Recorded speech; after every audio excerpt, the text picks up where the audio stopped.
Hi, good morning everyone. I welcome you all to this GST marathon. In today's marathon, I will be trying to cover the entire GST, in a really short time. Now, before I start, I want you all to give me a thumbs up in the chat box whether I'm audible and visible to you all. Now, remember one thing that today's GST will be really fast and it will be rapid so that we can cover more syllabus in short time. So if someone has a prior basic knowledge of GST, it will be really helpful. Though I will try in the my very best to make it very simple and easy to understand for everyone. But the benefit is I will be covering a huge portion today. So I will take few hours. Okay, I will just take few hours, but maximum portion will get over. Now, before I start, I need in the chat box whether I'm audible and visible. So I will quickly start with the marathon. Yes or no? Am I audible and visible? Yes, and then I will start. Waiting, just reading in your comments. Sona, great. Prasad, nice. Yeah, just in the chat box whether I'm audible and visible so I can start today's marathon.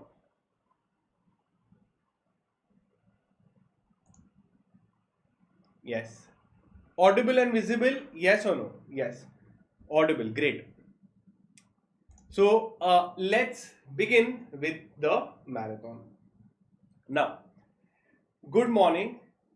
Today's session is about GST, a rapid revision overview, and you will also be able to memorize all the sections with me. This lecture will be in English, however, it will be in very easy English so that everyone from all over India, including South India students, can watch it. Now, I have taken multiple marathons and these are the marathon dates. Now, will this be the only marathon? So the answer is no.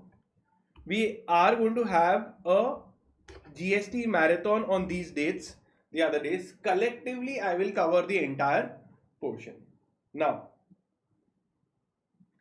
if someone wants in-depth lectures, okay, so I have also created a dream batch. The dream batch link is given in the description of this video. Most of the students, okay, hundreds of students, over 400 500 students have already enrolled for the dream batch where they are getting access to the paid lectures, okay, and you get it at a price of rupees 99 only.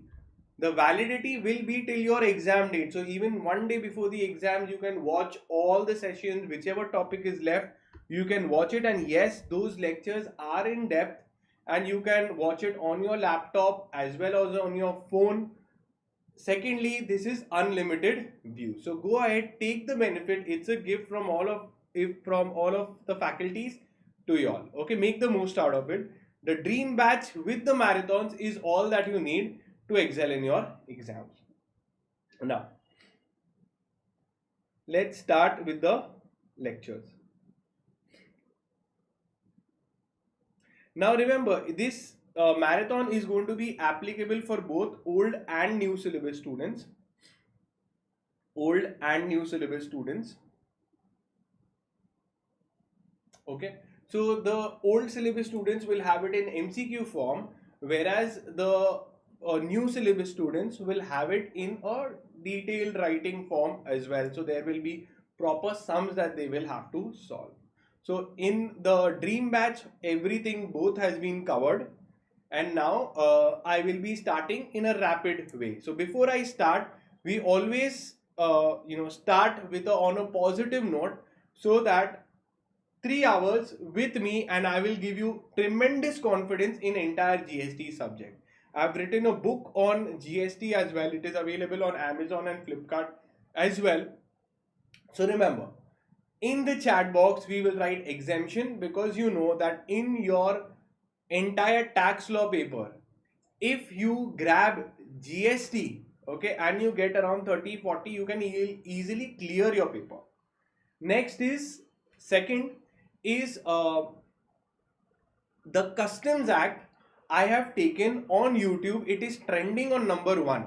Okay, If you just put Customs Marathon Jahangir, you will get it on YouTube. However, the Customs Marathon, I will also share it in the WhatsApp and Telegram group.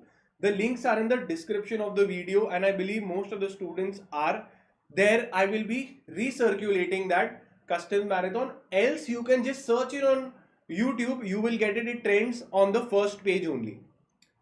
Now, in that Customs Marathon, in 2 hours, I have covered the full customs from the module with the amendments. So after that, there has not been any amendment, so you can watch it. It has everything from the module with all the amendments. So you have to go and watch the Customs Marathon after this lecture. 2 hours, your entire customs of 10 to 15 marks, 100% it will come from what I have taught. So now, without further ado, let's start with the GST marathon. I'm just reading your chat box. Exemption, everyone writing exemption in the chat box. Keep a book and pen ready with you. All the sections I will make you a master in exam. Even in MCQ direct sections they're asking.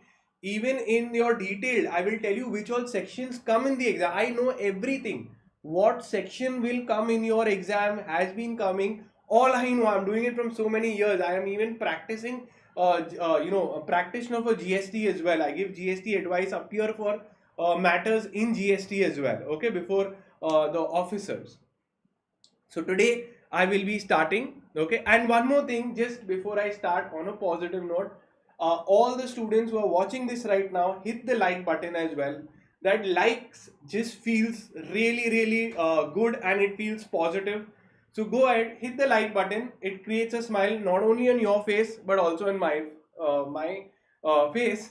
So keep a big heart, hit the like button, and once you are done with all the entire learning of the GST sections, come back, write it in the comment section that I have learned all the sections. This is my job today, that you will master all the sections with the rules of GST. Just the days of GST, you have to be with me. Someone with zero knowledge also will be able to do this. Okay, great. Let's start with the marathon. Hi, so we will be starting with the GST marathon. Now, GST full form is the Goods and Service Tax. Sir, what do you mean by the term tax? Tax, we all know, tax is a revenue to the government. So tax is something which is levied by the government onto the people. Once they collect it, it is used for common welfare such as roads, bridges, hospitals, your defense, any kind of a payment for the government employees is all done with our taxes. Sir, how many types of taxes are there, in GST falls under which slab? So taxes in India are divided into two categories. One is direct tax and the other one is indirect tax. Sir, you teach which subject? So I teach the indirect tax. Sir, what is indirect tax? GST and customs. What is indirect tax? Goods and service tax, the marathon for today, and customs, my video which is trending on #1 on YouTube. Just put customs marathon Jahangir, or custom marathon, you will see that it trends on the first page of YouTube. So go ahead, do that. I have covered it from the module. So direct tax sirs lectures trends on YouTube. So a very big thumbs up, like for it.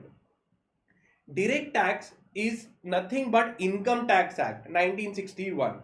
Income Tax Act, if sir, who takes? Samina ma'am takes direct tax marathon, and direct tax is something which scares the students. Samina ma'am is taking a direct tax marathon as well, the 5 heads, everything, so you can watch that. Sir, but what is the essential difference between direct and indirect tax? So again, indirect tax is a tax on persons.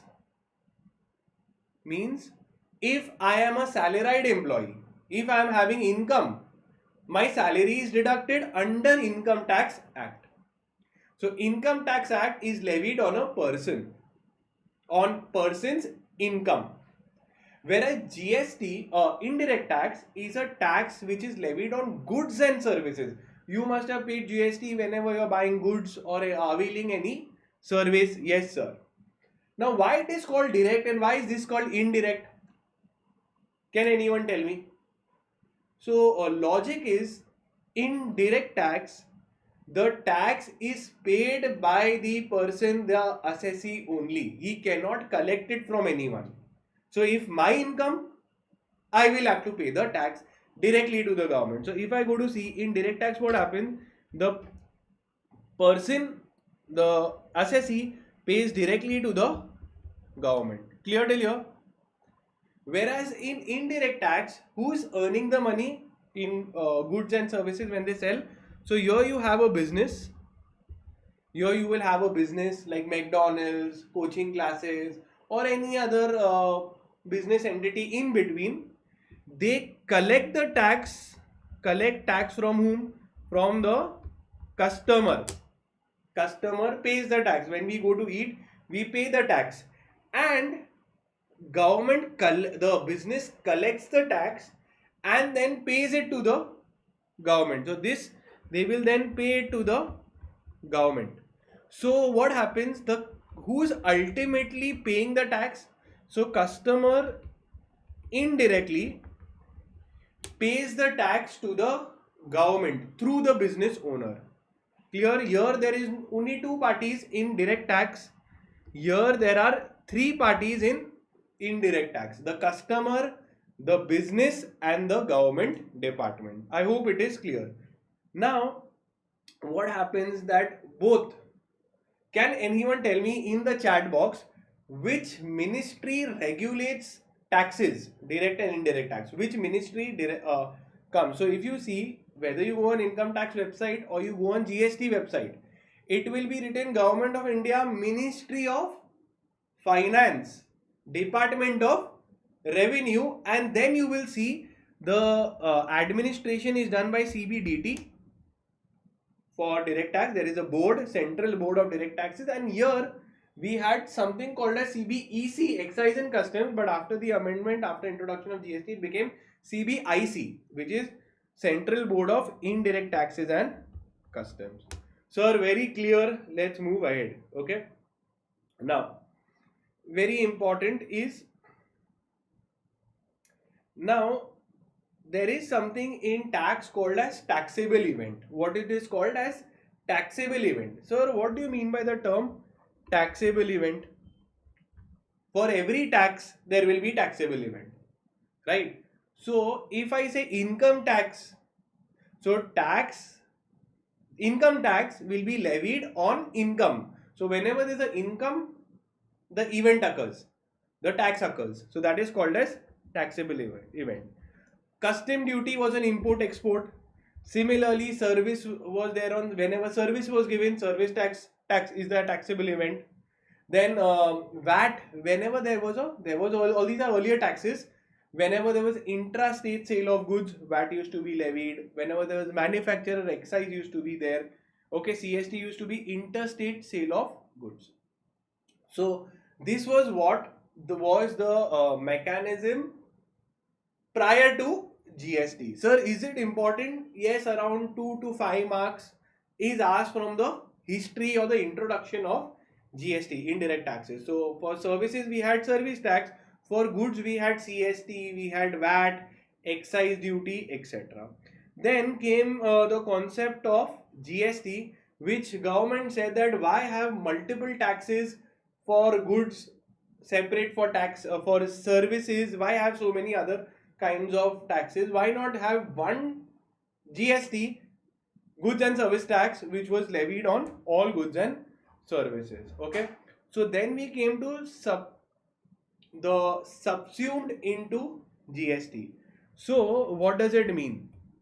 When GST came, because of entry of GST, many taxes got repealed, abolished, vanished, and all of them got clubbed, called as subsumed. It got subsumed, merged into GST. Sir, which are those? So there were many taxes which the central government were levying, and there were many taxes which the state government was levying. Sir, which all central taxes were subsumed in GST? So excise, service tax, okay, all this custom, you have some additional custom duty, countervailing duties, all these taxes got subsumed. In state taxes, which the state government used to levy, was like, something called as VAT. Then CST was again central sales tax by the central government, luxury tax. All these got subsumed, and now we have one tax for all of them, which is called as GST. Sir, I have understood. So there were multiple taxes. Government merged all of them and called it as GST. Finish. Concept easy, and now we have understood. But question is, why didn't they do it earlier? First only they could have done. Someone will say, maybe a student will tell the finance minister that, sir, why you took so much time for such a easy concept? Correct now? Why we first in the first place only had so many multiple taxes? First only we should have merged everything. So then they said, no, wait a minute. The Constitution of India in Article 246 had divided the powers that central government can do this, state government can do this, and they had these three lists. In list 1, whatever matters were there only central government. In state, whichever there only state government could do, and concurrent both could do. So then in list 1, these were the taxes which only central government could levy. In list 2, we had entry number 54 VAT, which only state government could levy. Okay, so income tax entry number, in the list 1 entry number 82 was income tax, 83 was customs, excise duty, service tax. Okay, so then the powers were divided, so we cannot have one tax where both the governments can levy. So then they said, listen, one thing, we have to do an amendment in the constitution. Can anyone tell me which was the amendment number which led to introduction of GST? In the chat box, which was the amendment number? Sir, we have to remember the amendment number also. Obviously, if only 101st constitutional amendment brought in changes into the constitution, and from section article 246 they brought in an article called as 246A, which gave concurrent powers to the center and state, to the central government as well as state government, to levy CGST, as to levy goods on goods and services. Concept clear? That article 101st constitutional amendment introduced your article 246A, which gave concurrent powers to both center and state government to levy tax on goods and services, whether it be intra or inter. That's it. After this, then this was the most important amendment, article 246A, which was introduced. Sir, understood? Now let's get into the legislative history. Okay, especially for MCQ subjects, they ask these legislative history, little bit MCQs here and there they ask. Very first thing is, how did it start? GST we know. Which year is GST Act there? Can you all put in the chat box? See GST Act which year? So GST Act is of which year? In the chat box. Everybody, I'm reading your comments. Okay, you have to put in the chat box which this is there. Let's see. So very simple. It was of, very good, 2017. Now legislative history, when it is 2017, but from when the work started? Work started from year 2000. Okay, from the year 2000, when a empowered committee was appointed, headed by Asim Das Gupta. He said that, listen, there are multiple taxes, VAT, etc. Why not have one single tax? Then again there was another in 2004 called as Kelkar Committee. Okay, they said that they had given a particular Financial Responsibility and Budget Management Act. They said that let's implement it. On basis of that, we will be able to levy tax throughout the country. This was in 2004. Then came in 2007 and 8, where the finance minister P. Chidambaram, who was the finance minister, P. Chidambaram, in the budget speech, he said that we should introduce GST. And then amendment came of 101st constitutional amendment, and then we have Assam, which became the first state to ratify the bill, okay, and it was unanimously approved. So which was the first state that ratified the GST bill? So normally each state had to ratify the GST bill because it will be levied on India basis, right? So every state also has to give consent. So Assam was the first state which ratified the GST bill, and now it was rolled out. Okay, it became effective from 1st July 2017. So very simple that GST came into force. I told you one important amendment that you should know, that was 101st constitutional amendment. Now in the 101st constitutional amendment, three important article numbers were added. 101st constitutional amendment gave three important articles. I want all of you all to note it down, because if question comes, it will come on these three articles only. Sir, what are those? Article 246A, Article 279A, and Article 269. See, okay, so you have Article 269A, 279A, 269A, and 279A. Three article numbers you have to write. Sir, what did this article number say? So 46A, when we see the article 246, it divides that the three list will be there, etc. So 246A said that, listen, irrespective, notwithstanding anything contained under article 246, forget it, what we had divided the powers, both central and state government will have a power to levy GST on intra and inter on goods and services. So what was given here? So in simple words, concurrent, was added in the concurrent list. Taxing of goods and services was added in concurrent list. That means both central and state government can make the law. So understood, beautiful concept. Next, 269A. 269A said that, listen, whenever there will be a interstate sale from one state to another state, then the central government will take the tax called as IGST. Central government will take called as IGST. Full money central government will take, and whatever is the revenue share of the state, they will deposit the 50% of that, okay, into the consolidated fund of India. Sir, explain this point. Now, I will tell when I'm doing IGST, but let me explain in short. Okay? Pay attention. That normally, I believe you forget about GST knowledge. You are a consumer. You know that whenever you make a sale or a purchase, okay, whenever there is in GST, they use the word supply, sale or purchase of intrastate goods or services. Means when you go in a restaurant and you eat, it's an intrastate supply. The supplier and the recipient, the business owner and the consumer are in the same state. So which tax is levied in the bill? Can you all put in the chat box that when you do an intrastate sale or when there is an intrastate sale, then which tax is levied?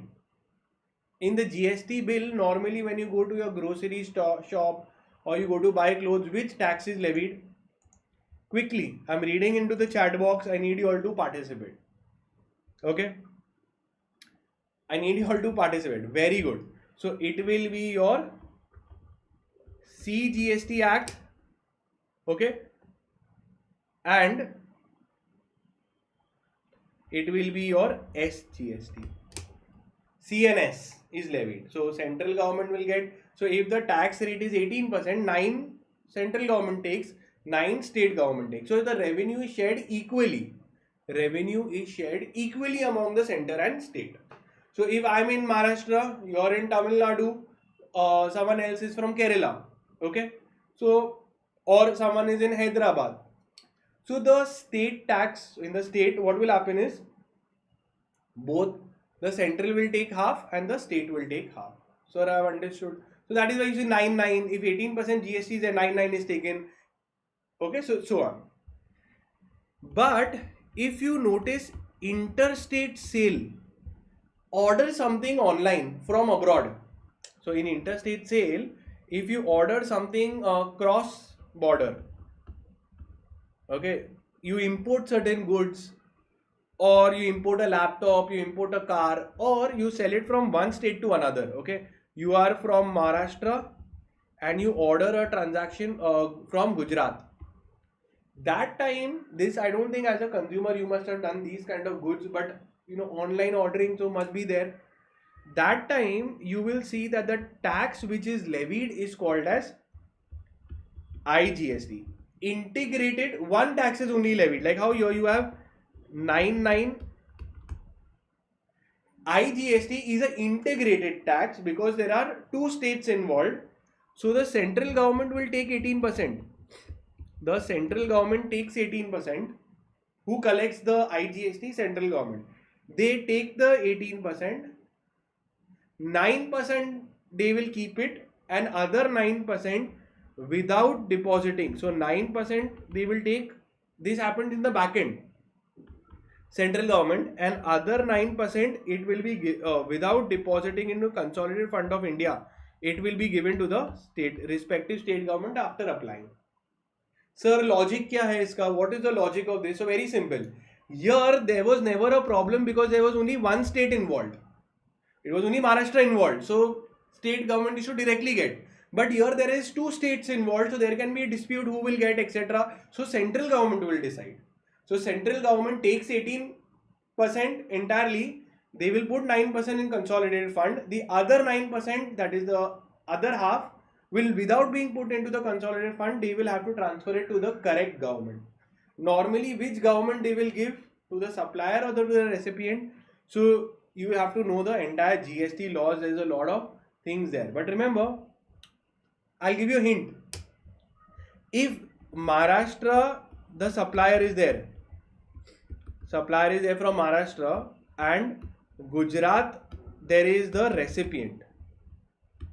Okay, and let's say there is an interstate tax and I am the central government, 9% I keep, other 9 whom I will give?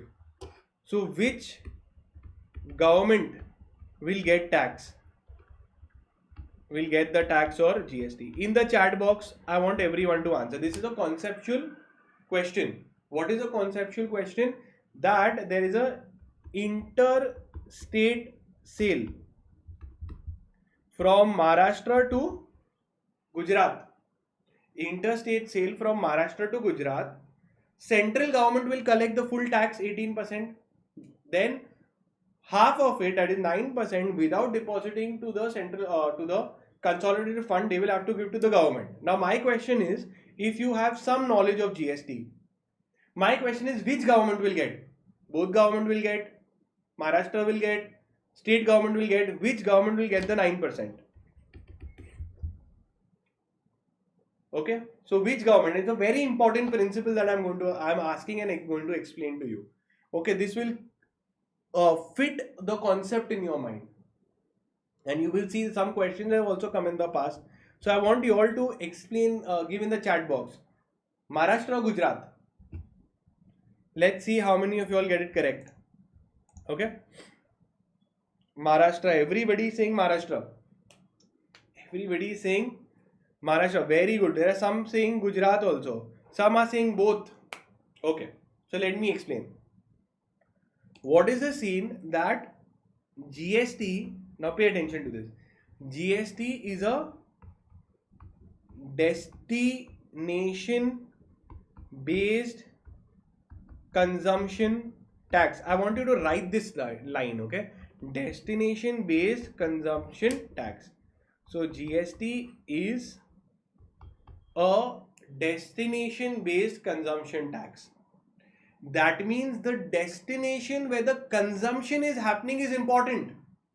So the destination where the consumption, utilizing of the goods or services happening is important.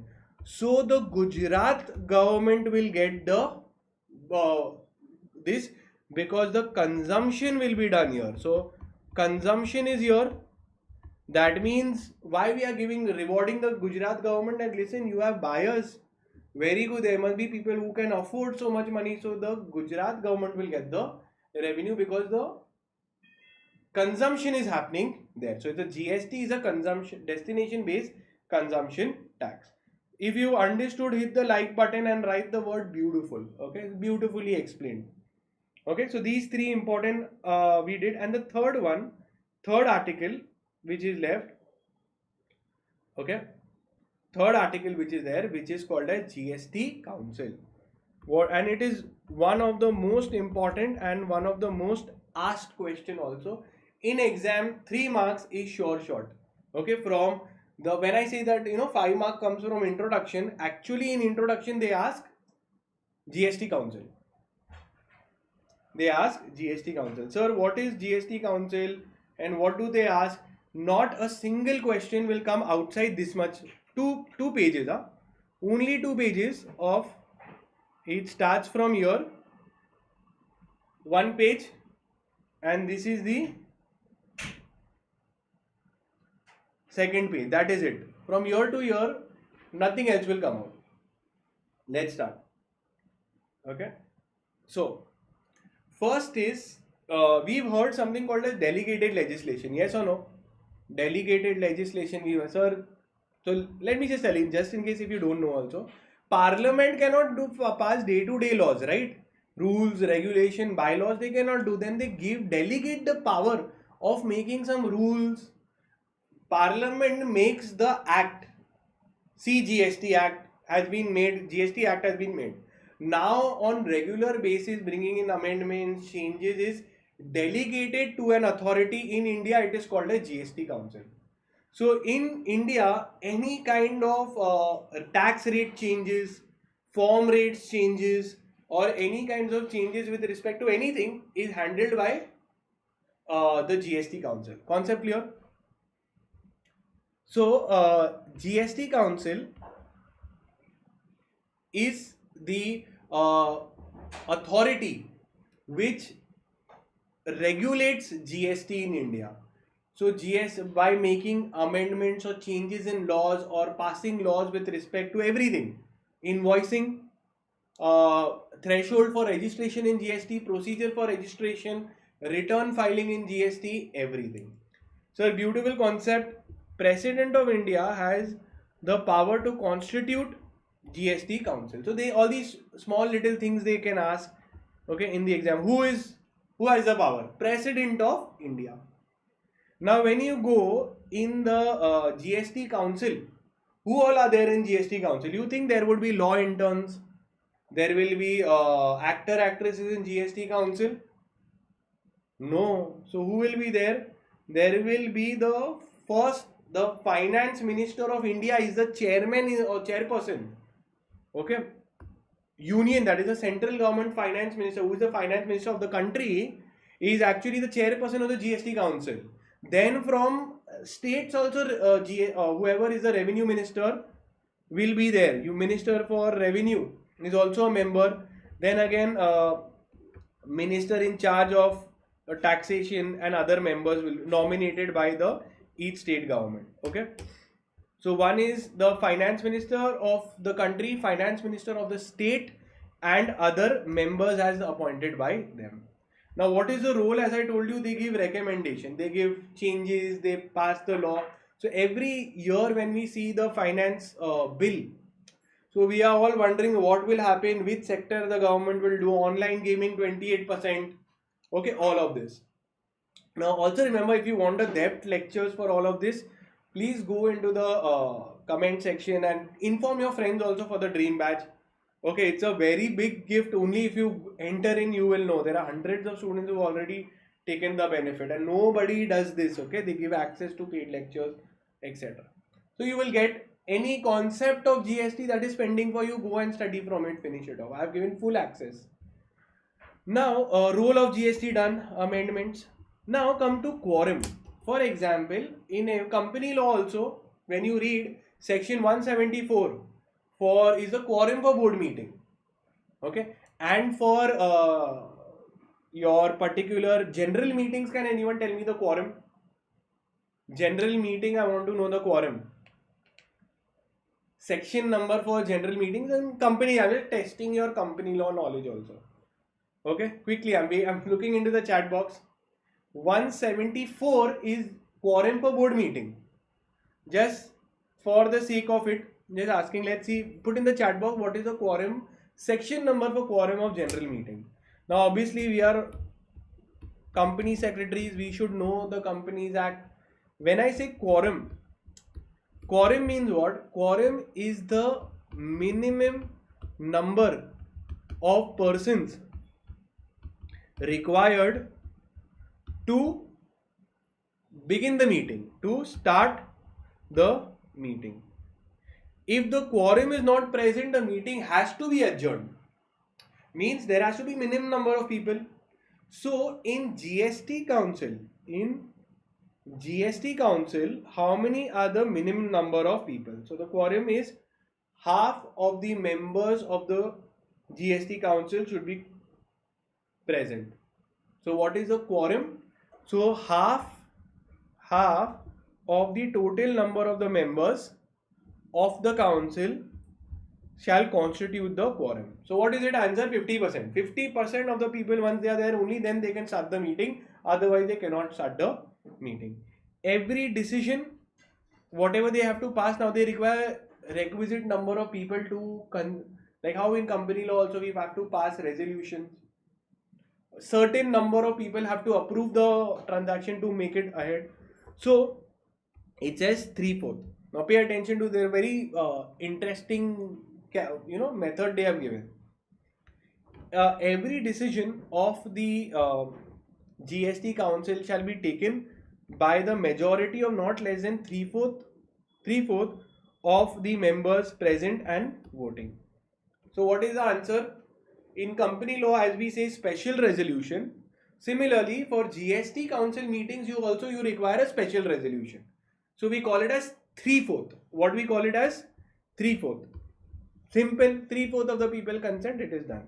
Now when we are calculating the 3/4, because see, central government is there and there are so many states, there are around 31 states, because some like Delhi, which is a union territory, they are considering as states, etc. So you also have to see which all are the union territories and which all union territories are treated as states. So ultimately we might have more number of states for the purpose of GST, because some union territories are given the designation of state, like for example Delhi. So Delhi is a union territory, but for the purpose of GST it is a state. Now how is it done? Because there are so many states and there is one central government also. So the central government vote is given 1/3. 1/3 means how much percentage? 33.33. I'll explain what is it, but just remember, central government, when they decide something, it has a weight of 33.33%. Rest 66.7% is the weightage of the states, what they do. And this is how it is done. Sir, explain it. I will explain, but just remember for now, 1/3 is of central government, 2/3 is of all the states combined. Administration, this is also a beautiful concept. What happens is, there are so many businesses with different turnovers. Some have 30 lakhs, some have 300 crores. So who will administer what? Because central government will keep fighting. Nowadays you have these reels also, ding ding ding. So every time central state will keep fighting. Now they have said, they have divided the administration also. 90% of the small businesses are handled by the state. That is, small businesses means who have a turnover of less than 1.5 crore are handled by the state. 90%. Big fish is divided equally.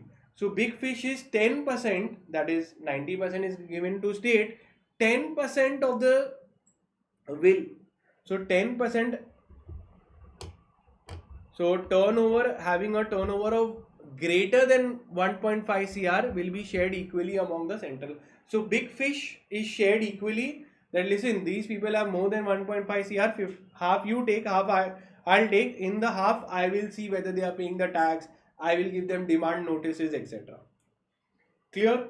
Now, Another objective of the GST Council, very very important, is settlement of dispute. If there is a dispute between two states or between center and state, then the matter will go before the GST Council and the GST Council will pass their order. Okay, so between the government of India and states, between the government and states, and between two or more states. Okay, now moving forward to one important thing now. Okay, then we will start with the entire section list of the GST Act. Now we have to do the introduction for covering 5 marks. So I hardly took any time, but we've covered a good enough amount of things. Now one thing is, remember, there are some things on which GST is levied, on some things on which GST cannot be levied as of now, because like for example, fuel, everything with respect to fuel, on that even today VAT and excise is levied.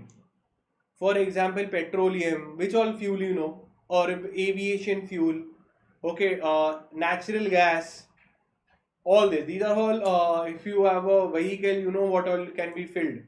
Okay, so all those things are outside the ambit of GST, fuel. And there are some goods which government considers demerit goods. For example, your alcohol, alcoholic substances which are there, government finds it demerit. They don't like it, but they like to put tax on it. But ideally, they say, listen, it's not good for health. But tax we will take, and we'll take double tax. VAT will also be levied and GST. So some goods you have, it's very funny. It's a double tax also. For what is this?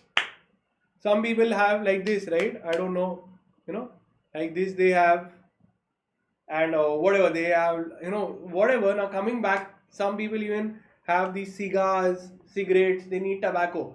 So these are all what I did now is demerit. Government doesn't like. So what do? They levy tax on tax on tax, everything. Still, because these people will still have. So now we are coming to goods. This is most important. What all is important? That alcohol for human consumption not leviable with GST. The manufacture of alcoholic liquor continues to be subjected to VAT and this. So old laws are applicable for alcohol. So when you go to any bar, okay, I would never recommend anyone to have alcohol, etc. Okay, even if you are above the age, etc. It's never good. You should never touch all these things. It drifts you from your life, and you will lose your even social drinker. Cannot play with fire even once. So now coming back, alcoholic liquor is still under the purview of VAT and excise. Sir, why like that? The reason is the states were not. Now understand, I don't think many of the students or anywhere in the books it is written why is alcohol still VAT is levied. Why? So this was an agreement between the center and the state. The state said, no, we cannot give this product to you. I will give consent for GST, but I will not give if alcohol is gone, because alcohol was a major source of revenue for the state. They said, this we don't want to do. We have our entire system going on. This we won't touch. So they said, okay, fine. For alcohol, imagine for alcohol, they are saying that old regime only can be done. I don't know why. You all know, why government must be having all these things for alcoholic. They have that system that they can charge huge amount of money, fines, etc. on these people. The next is tobacco. Tobacco is worse. For tobacco and opium, heap, and narcotic drugs, narcotic substances. Now sometimes, tell me one thing, is when I'm saying no for alcohol, obviously I'll say no for tobacco also, tobacco related products, narcotic substances, drugs. But can we manufacture drugs, narcotic substances? Answer is yes. Okay, tobacco and all that, so is there only, but even drugs can be done, because sometimes this is used for medical purposes. Okay, now On those, it's shocking that on tobacco products and all these Indian heap and all this opium that is there, excise duty, VAT, and GST all are levied. Clear? All are levied. So I am done with the first part. And just remember that as we saw that CGST, SGST is levied, etc. So there were various models of GST all over the world. Okay, we have followed the Canadian model of GST. So there were different models of GST. Some were saying that listen, in some countries what they do, like for example, can you tell me which flag it is? Which country flag? So there is something called as central GST model. Now we don't follow this, where the central government will take the full tax on goods and services and then they will distribute among the states. So we cannot allow so much power to central government.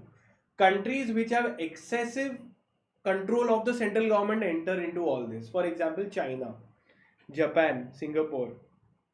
Then some comes in the concept of complete federalism. As we saw, central government, that CGST model, only center takes. In HGST model, only state takes, center has nothing to play. So state governments will only do, this is applicable only in one country in the world which has a beautiful, complete perfect federalism concept, that is USA. In USA, every state charges the tax, center has no role to play. Okay. Then comes what India does. India follows a GST, the Canadian model, where you know that center will also take half, state will also take half on sale, whether it be goods or service. So beautifully understood. This is what I had explained, and this is what I believe you know also. Now, one small little introductory part, and then we are done with the first part of the chapter. That's the introduction of the marathon. One beautiful part we have completed. First, which country was first in India to introduce GST? So it was France. Okay. Then till date we have around around 180 countries which have implemented the GST model. Now we will start with the CGST Act. Clear till here? Yes or no? In the chat box, can I start with the CGST Act? I need, and from here on, I will make you learn the sections also. So till now, the introductory part is done. Not a single question can come outside. I've covered everything with respect to the particular introduction. So you know now what is important and what comes in the exam from the introduction point of view, along with the article numbers. So one thing remember in life, we all try to achieve more and more and more, but we forget that whenever we achieve one milestone, we forget to celebrate because we are always looking at the next milestone. So with this, people don't end up living happy lives. I always make it a point that whenever I achieve some small task, I complete it, I make myself happy with a smile, or I treat myself, etc. So same for you all. We've completed one milestone where we've completed the introduction, and we are going to enter into the sections part of GST, and we will start memorizing all the sections which are there. Okay, I will try in this marathon to finish maximum stuff. Now, I want you all in the chat box to say, is everything clear? Yes or no? Those who have not joined the Dream Batch, please join it, and please inform your friends also. There are so many students who don't know. Later they say, "Arey, we didn't know that lectures in English are here, or maybe such good lectures are there, etc." So then that just feels that my effort, same, I missed out on so many students. So that's your job. I am doing my job nicely, trying to help you maximum. Your job is to inform your friends. Now, I want you all to put in the chat box whether everything is clear till now. Yes or no? Clear or not clear? Clear, sir. Really beautiful. You have explained. Thank you. Akshaya, great. Clear. Okay, great. Okay. And for those who have not liked the video till now, please like the video. Okay, we'll be starting with the sections. Okay, so let me just have water.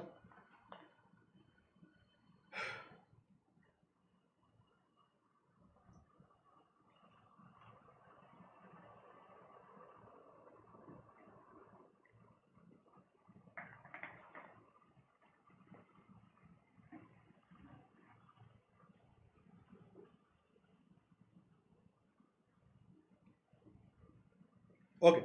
Now we start with the CGST Act. Now remember that your CGST Act, your Central Goods 2017, is the actual GST law. Now in this there is certain sections that we have to know, okay, and which I will teach you completely now. Now your CGST Act, it says that whenever there is a supply of goods or services, supply of goods or services intrastate within the state, CGST will be levied. CGST will be levied. Simple. Now, what does supply mean? Supply in simple words means sale. Sale of goods or sale of service. Now, they have defined what all is covered in the term supply. Again, so what are you saying? I'm saying that GST is levied. GST is levied whenever there is a sale of goods and services. But they are not using the word sale. They are using a much more wider term called as supply. So what the correct terminology is, whenever there is a supply, not sale, supply of goods and services. So let's see what all is there. Now in exam, they can ask you, what is the taxable event under GST? What is the taxable event in GST?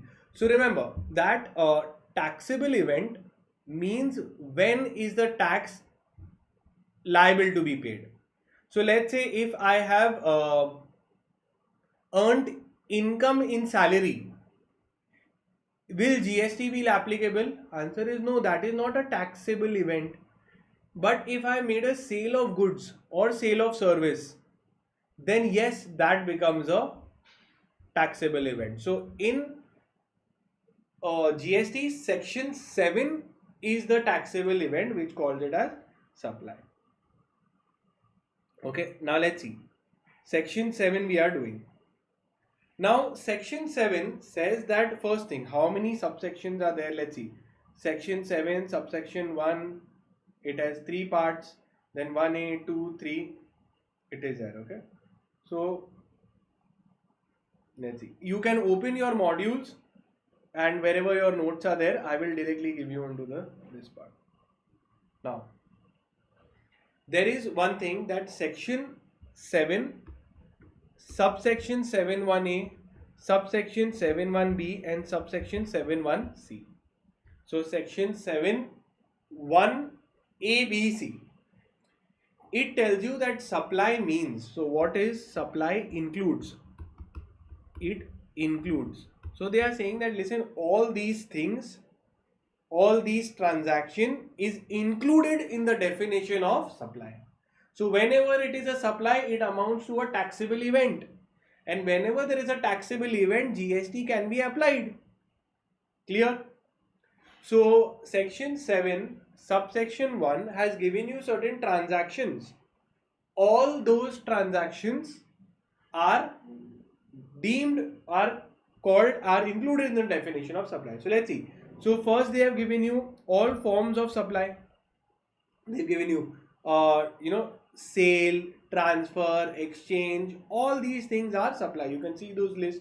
Approximately 8 items will be given in that. All of this, when it is done for consideration, there has to be money involved and it should be in the course of business. For example, I have bought this watch. Okay, this watch I have gone to the store and I had bought this watch. Okay, now when I bought the watch, there was a dealer. That dealer, so there was a business. I paid money for it. Okay, so GST will be applied because it amounts to supply. But now let's take this example and tell me, when I, after buying, I'm a consumer, after buying I sold it on OLX. So there is a sale, it is for consideration. Will GST apply? When, this is my question to you, I want you all to tell in the chat box that a consumer who has already paid GST on the product sells it on a certain website, the goods, to another consumer.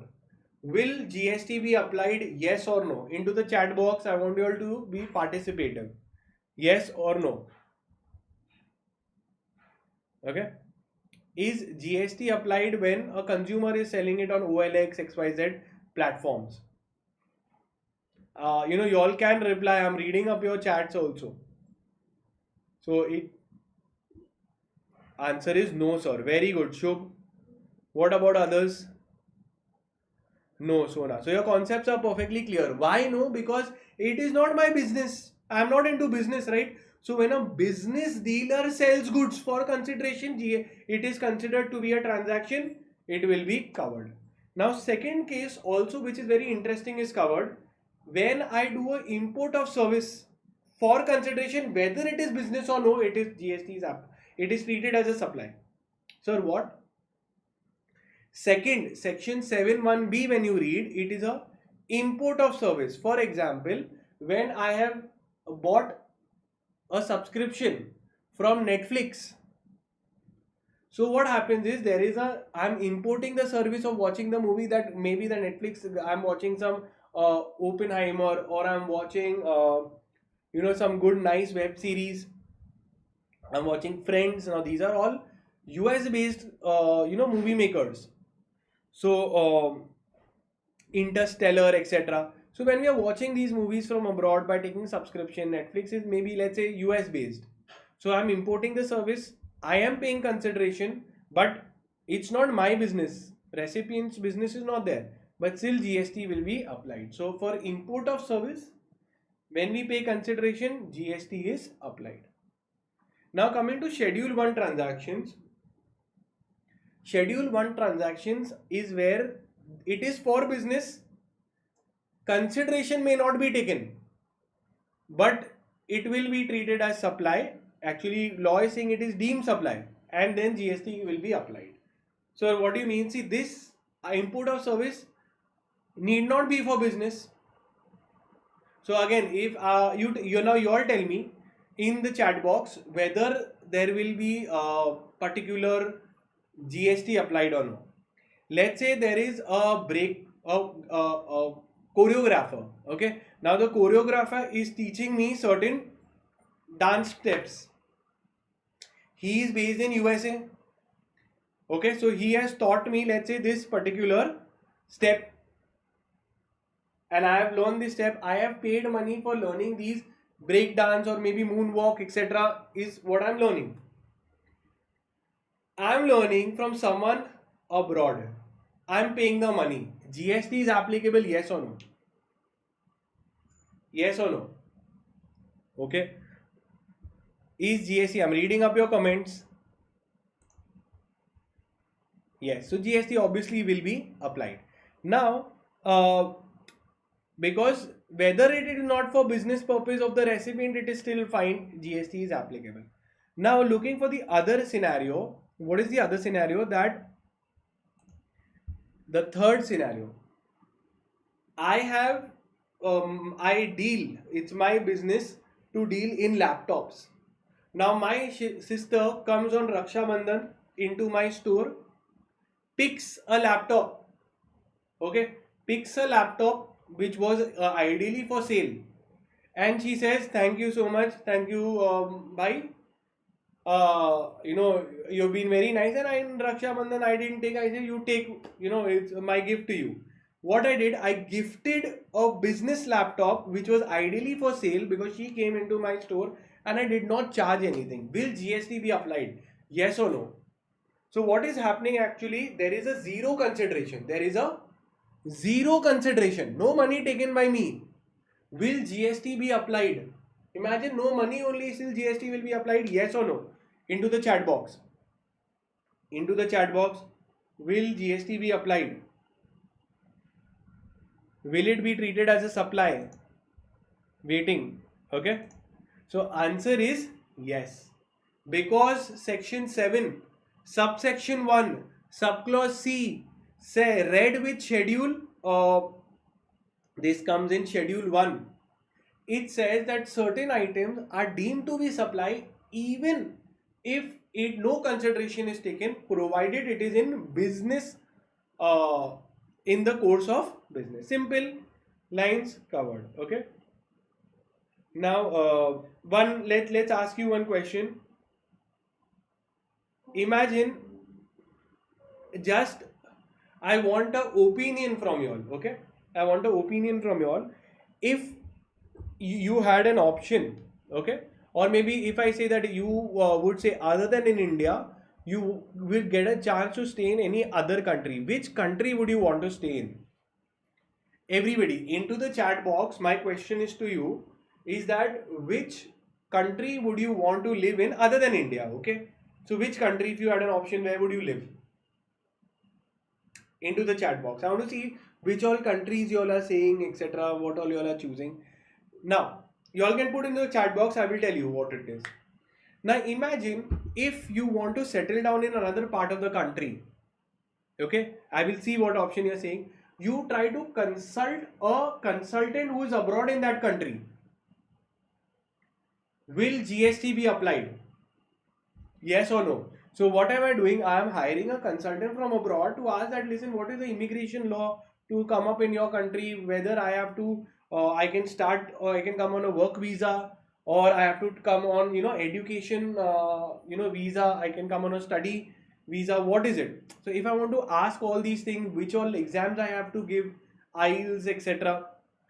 So then GST will be applied. Again, which section will apply here? Section 7, subsection 1, subclause B. Import of service from a consultant agency abroad for consideration, whether it is not for the recipient business.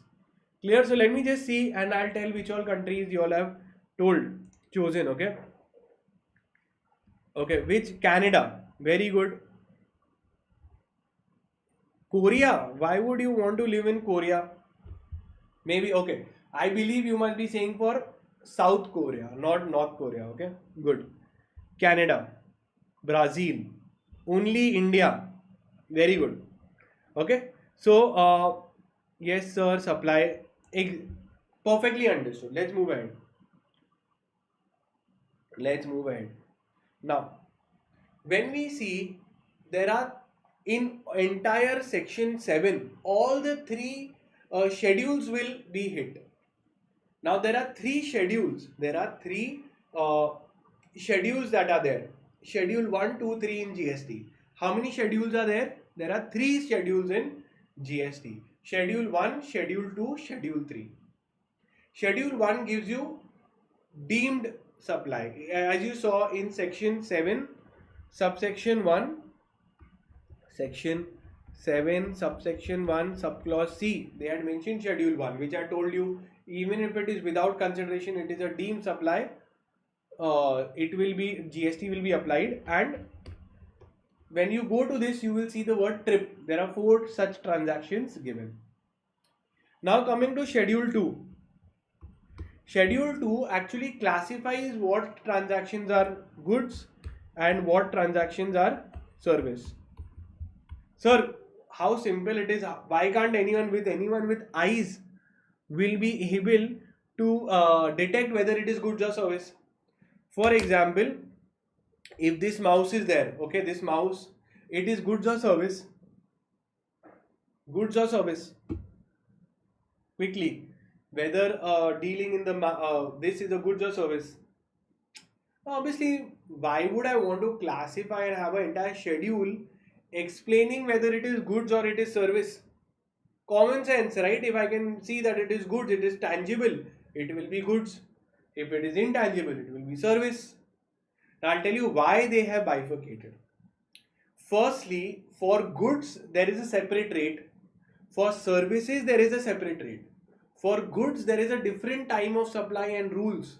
For service there is a very different method if it is a service how to follow. So it's very important to classify whether it is goods or service. Now while classifying, it is very obvious whether it would be goods or service, but there are some things which come on the line where we don't know whether it is goods or service or whether it comes under both. Then how you have to treat it? For example, software. Okay, it is coming whether it will be goods or service. So then they have to specify that, listen, software is a service and all the laws of service tax, whatever is being specified for that, that will be applicable, and the procedure for time of supply, all those things of service will be applied. Second, some transaction like works contract service or works contract, they include both goods and services for a single consideration. Sir, means what? For example, my society has hired one particular dealer to repair the lift or to buy a new lift. Or let's say repairing of the lift is there. My lift of my building got spoiled. We have called a dealer in the lift. Now that dealer has quoted 5 lakh rupees. One single figure he has charged 5 lakh rupees. And in the 5 lakhs, he will give me goods also, he will give me service also. So now this transaction, entire transaction, where you're getting goods and service, he's going to buy everything and he's going to give you one price for 5 lakh rupees. I will repair the lift and whatever labor charges are there, good charges are there, we will do it. Now the point is very simple, that whether it will be treated. So when you go into schedules 2, they will come to know that works contract, which is including all of this, it is treated as a service. Very simple. And schedule 3 is very simple, that on which GST is not applicable. It's a negative list. So is schedule 1 to 3 clear? Yes. Now we'll go in schedule 1. In exam they ask, don't supply chapter itself is very important. I'm going in a rapid manner, beautifully explaining things, but touching upon important things which come in the exam. So schedule 1 you need to remember trip. What word you'll remember? TRIP. Sir, what is trip? So trip is actually 4 transactions for which consideration also, if not taken, will be deemed to be supply and GST will be applicable. One example I gave you, my sister popped into my store, picked up a business product and left without paying the money, and obviously I'm not going to charge for my sister, everything is free. But GST laws will say, listen, if you would have sold it to unrelated party, you would have charged money and then we would have got GST. Now just because of your relation, why should the government lose GST amount? So we will levy it, GST will be levied as though you would have sold it to unrelated party, what price you would have sold, and we will compute the GST, and that I will have to pay from my pocket. So 4 transactions, all you have to do is remember the 4 transactions, you're sorted. So what happened is there was a transfer of a business asset on which credits have been taken. So normally whenever a business purchases the goods, the input tax, that is the tax that they have paid on purchases, they take a credit of it, thinking that later we will be selling it off. Again, what is input tax? Input means purchase. So when I am purchasing goods, I am also paying tax. Business dealer, let's say laptop dealer, he bought a laptop for 30,000 and paid GST 2,000. Then he will further onward sell it for 55,000, 50,000 and 5,000 GST. So there is a input tax that I have paid for my purchases. Now for businesses, they obviously take the input tax. So if a person has transferred a business asset on which he is taking the credit, and this transfer is permanent transfer, that is like a giving someone but without any consideration. Maybe I've given it to my employee, best employee of the year, or to my relative, I've given it free of cost. So government is saying, listen, you are considered a business asset, all your taxes which you have paid earlier, you are taking credit of it, and now you're onward, you're not selling, you're giving for free. So we don't care, it is a supply, pay GST what you would have given to unrelated person. So permanent transfer, so T is for transfer of assets on which ITC is availed, it is deemed supply. Same thing, related person. Then next is principal agent. So again, when a principal gives to an agent, these are again, even if I've given it to the agent, it's considered as a sale, GST is applicable. Okay, and there is this, so don't have to worry, but just remember this particular code word I will make you learn in 2 minutes. And another one is import of service by a related party. By a related party where one is outside India. Okay, so again all the 4 I will explain. First 2 are done. I have transferred or I have given it to a related party without any consideration, but I have taken credits on it, so GST is payable. 1. So T and R is clear, yes or no? So T and R is clear, yes or no, into the chat box. Is T and R clear into the chat box, yes or no? Yes. T is transfer, permanent transfer of business assets, and R is when you're giving it to related party.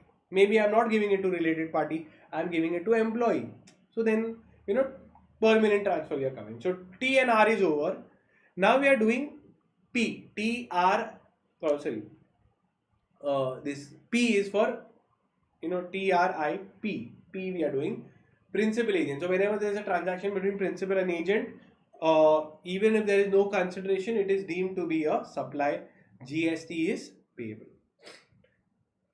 Then comes third is import of service. So T, R, I, P is clear, principal agent transaction. I is when Tesla USA is giving service to Tesla India. So there is a import of service by Tesla India. We are taking service from Tesla USA. We both are related holding subsidiary, related party. No consideration is given by us because it is related party. So government will say, listen, Tesla USA, you are giving to Tesla India services. That is why you are not charging. If it would be anyone else, you would have charged. So therefore, why should we lose revenue? So import of service by related party. Okay, by related party. Obviously, with related party, nobody charges money. So, or you charge underpricing everything. So in all these cases, even if it is without consideration, it is a supply and then you have to levy GST. On what value? There are valuation rules. Concept clear with this TRIP. Schedule 1 is perfectly done. Now, in this one exception is there of employees. Okay, market is important. This also they ask in the exam. That as we saw that whenever we are giving transfer of permanent transfer of assets, what we are doing, we are saying that yes, even if no consideration is taken, it is a supply and GST is payable.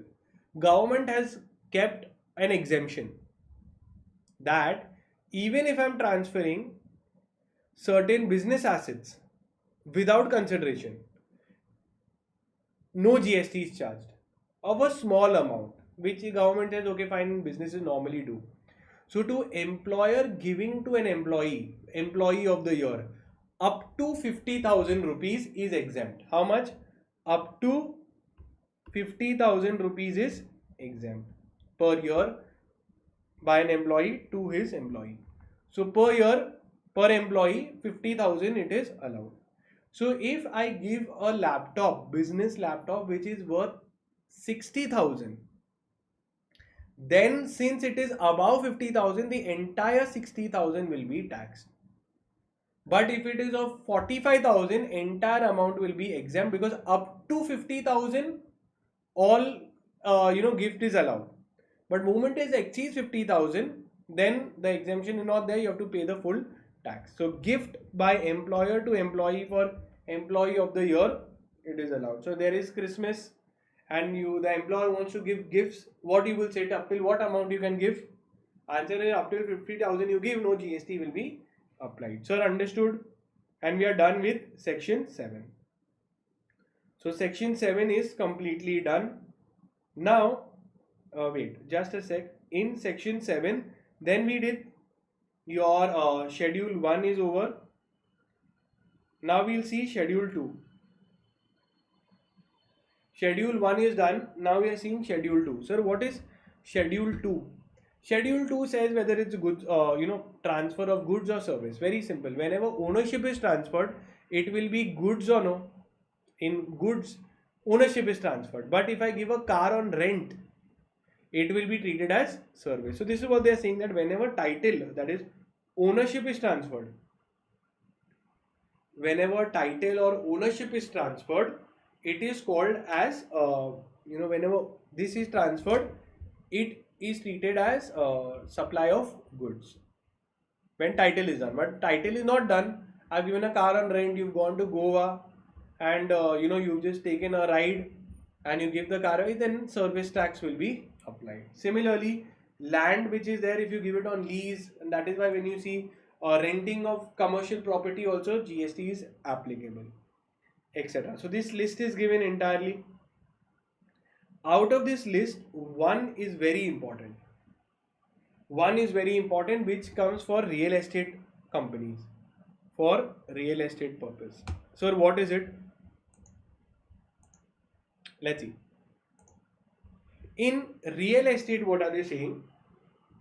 That so many times you see ads of these real estate builders where they say GST is exempt, no GST will be taken from you, or for under construction property they take. So I will explain the entire thing and the logic also. So very first thing is that GST is charged on goods or service. If it is a ready to move in property, OC and CC is received. It's a immovable property. So GST is never levied on furnished, ready to move in properties. First line clear.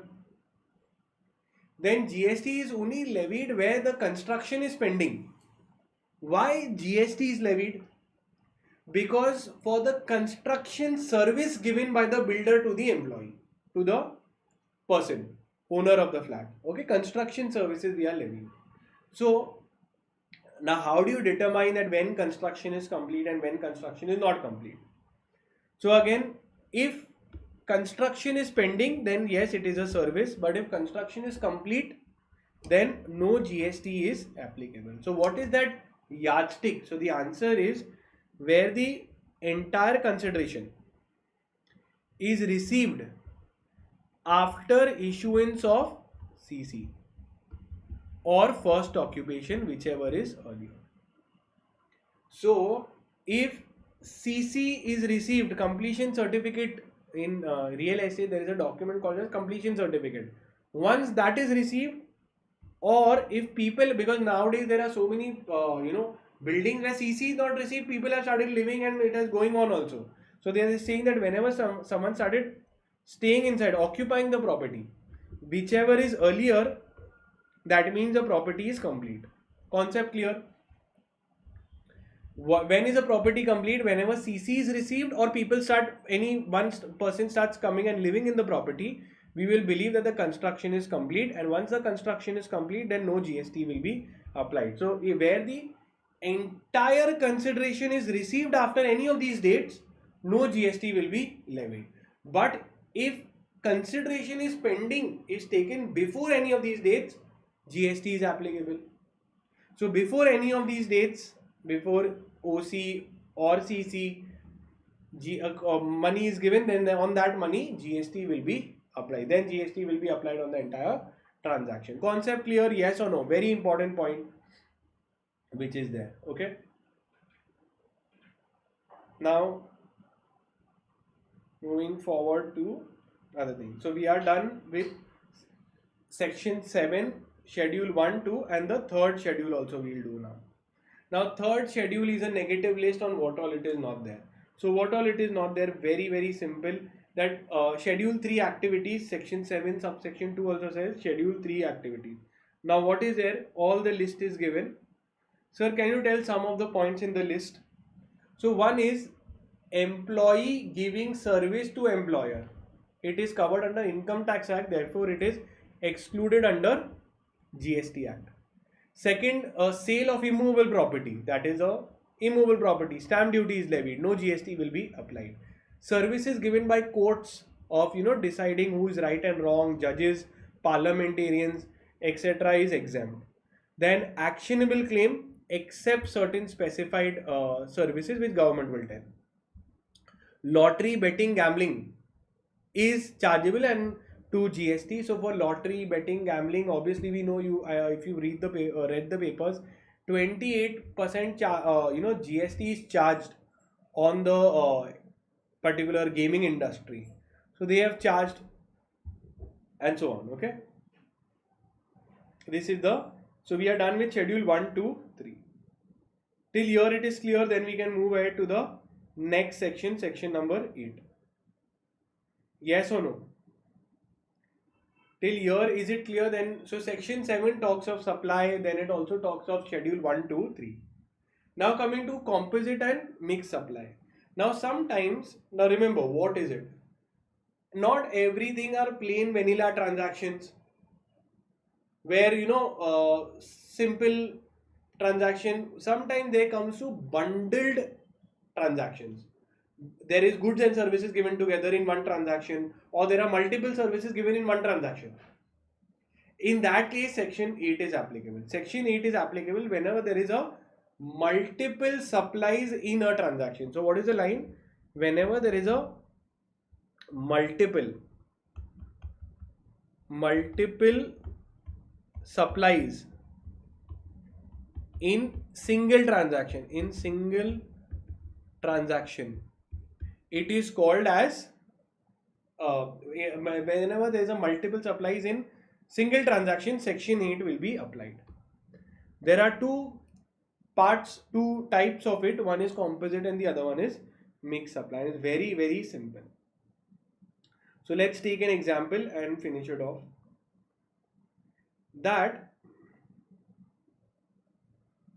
Let's take an example that in a bundled supply where there is goods and service or multiple services given, how to treat it. So let's say you took a ticket. Now most of you all were saying you all wanted to go to Canada. So to go to Canada, let's say you book a flight ticket which is of 1 lakh rupees. And this 1 lakh rupees ticket includes food. Yeah. Now see, there are two service. Isn't it bundled? Because in this 1 lakh rupee consideration, you are going to get two supplies. One is of travel, and the other one is of food. Right? In this, you will get travel and food. So now question comes that, listen, what rate should we apply? Because for food, separate separate rate is given, and for traveling and airlines, separate rate is given. So which one will we take? So now and there is no bifurcation that food is worth this much. So there is no independent bifurcation given. They are just saying that flight ticket I book 1 lakh and they say meal included. So then the government said that this is a case of section 8. This is a case of section 8 because there are multiple supplies in a particular transaction. Then how do you deal with it? So then they say that, listen, if from here these multiple supplies which are there, one will be a principal supply, one will be a principal or the main supply. Now you tell me from here whether travel is a main supply or food is a main supply. From this ticket, let's say in travel, the rate is 18% for travel, and when we see for food, it is 12%. So which rate will we apply? Will we levy 18% on the transaction or 12%? Which is the principal supply? Sir, what do you mean by the term principal supply? The main supply. Sir, what do you mean by main supply in GST terminology? So whichever is a predominant element in the transaction, that supply is treated as principal supply. So which is predominant? Which is the main supplier? In the chat box, quickly I'm reading. Which is it? Very good. Travel. Because common sense, you are not sitting in the plane to eat food. You are traveling and you're getting food. The main objective is traveling to Canada. For food, you will not sit in the plane and say that just for food I am traveling to Canada. Okay. So the predominant element is travel. Concept clear? And then this, whichever is the principal supply, the rate of the principal supply is applied to the entire transaction. So your 18% will be levied. And this kind of transactions which are interlinked with each other, which are naturally bundled, which is very common, is called as composite supply. What it is called as? Composite supply. Here the rate of the principal is taken. So composite supply is a supply where it is naturally bundled. It normally goes hand in hand. Another example for this is whenever you go to stay in a hotel Okay, let's say I have booked in Taj. Okay, so when I book in Taj, I also get a free meal. So that this is a bundled supply. So then in that case, since they both go hand in hand, then the rate of the principal will be applied. So please note it down. For composite supply, the rate of the principal supply will be applied on the entire transaction. So then what are the different other kinds? Okay, so for the other kinds, the other is called as a mixed supply. Let me tell you. Now in mixed supply, what happens? Purposely, randomly other transactions have been clubbed. So individual supplies which are not naturally bundled, which do not naturally go hand in hand, are clubbed together and sold for a single price. In that case, the highest of the rate will be taken. So there is, you cannot identify that this is the principal supply. They all can be sold loosely. In the plane example, without traveling, without going into the Canada plane, you cannot get the food. So it was essentially linked. Okay. So for example, when you take a gift box, and a gift box, you have all these things given you. There is a bottle, there is a chocolate, and different kinds of chocolate, all of which could have been independently sold. So these are not linked with each other. And let's say the box is for 10,000 and there are different rates for different products. So then very simple, whichever the highest rate, we will apply it on the entire transaction. Concept clear? So what is it for mixed supply? Please note it down. It will come now here. In the exam they have asked, it's such a simple concept but examiner's favorite question. But you can quote your sections also. Section 8, mixed supply, the rate of the principal supply, whichever is the highest rate will be applied on the, in case of mixed supply. Concept clear? Yes or no? Into the chat box. Same when you go to see, you have given marriage gift to someone, clubbing all of this, the highest rate will be taken. So I'm done with section 8 also. Now we'll start with section 9. We are done with section 8 also. Now we are starting with section 9. Okay. So as I told you, you should always celebrate small things that is there. So obviously we've covered till now section 7, 8, the introduction, everything. Nothing will come outside. Now we will do section 9 also. Till here everything is clear, yes or no? Into the chat box, tell me whether it is clear. Okay. So in short time we've actually covered a lot. Quickly into the chat box. Is everything clear? Yes or no? Okay. Into the chat box, is everything clear till here? Yes. So now remember that taxable event was section 7.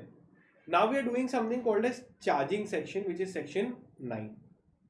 Now section 9 has 5 subsections. Section 9 has 5 subsections also, which you should know. First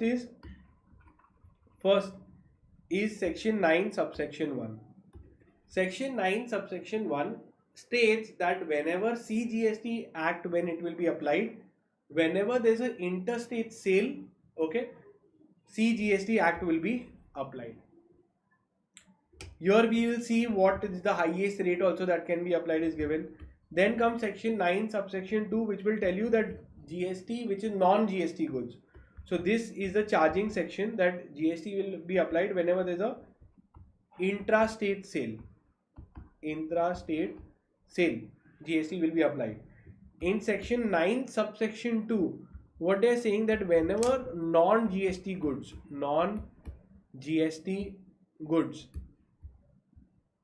so they have said that, listen, whenever the GST council will notify, then it will be done. Right now no GST can be levied on petroleum, aviation fuel, etc., natural gas, etc. Then in section 9 subsection 3 and subsection 4 talks about RCM. Section 9 subsection 3 and 4 talks about RCM, and 9 subsection 5 will talks about e-commerce operators for services. Is the titles clear? What is 9 subsection 2? Non-GST goods. What is 9 subsection 5? E-commerce operator for services. What is 9 subsection 3? 3 and 4 is for reverse charge mechanism, which we will see, RCM services. And 9 subsection 1 is the charging section, when it says that whenever the sale within the state CGST Act will be applicable. Now, coming to this section 9 subsection 1. What we know that intra-state sale, but one important thing is, what is the maximum GST that can be charged? Can you tell in the chat box what is the maximum rate that the government can charge GST? What is the maximum thing that the government can charge GST? In the chat box, quickly. So the answer is 20%. But 20% CGST, even in SGST they can charge. So highest rate of GST, please note it down. They have asked in the exam, in MCQ also they have asked, okay, in the past exam question. So please note it, that the highest rate of GST for CGST is 20%, for SGST it is 20%, for IGST it is 40%, and for UTGST it is 20%. So please note this is the maximum. So imagine that, don't get confused with the tax slab rate of 28%, which they normally tell. As per GST law, they can increase it to 20%, SGST 20%, CGST 40% for IGST. Is the concept clear? Yes or no? Now we will see what is RCM also. So section 1, 9 subsection 1 done. 9 subsection 2 says for petroleum products it will be notified.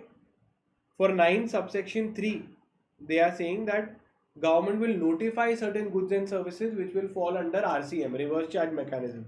What it is I will explain in some time. And 9 subsection 4 says that whenever a unregistered dealer is selling the goods to a registered dealer, okay, I'll explain also what is RCM, so you will understand the concept. Okay, with this you will understand the RCM concept perfectly. Now what we are doing is, we are looking at a typical transaction which is under, so let's see, transactions in GST. Transaction in GST can be of two kinds. One is either it could be a forward charge, or it could be a reverse charge. In forward charge, what do you mean? It is the supplier is liable to pay tax, to government, to pay tax to the government. Is this clear? Simple. Who's liable in forward charge? Supplier. In reverse charge, who is liable? The recipient is liable to pay tax to the government. Concept clear? Yes or no? So what is reverse charge? Reverse charge mechanism is where the recipient has to pay the tax to the government. So let's take an example. When will government ask the recipient to pay the tax? So forward charge, the supplier. So most of the cases is where the supplier pays. So let's look at the transaction. This is a case of forward charge. This is a case of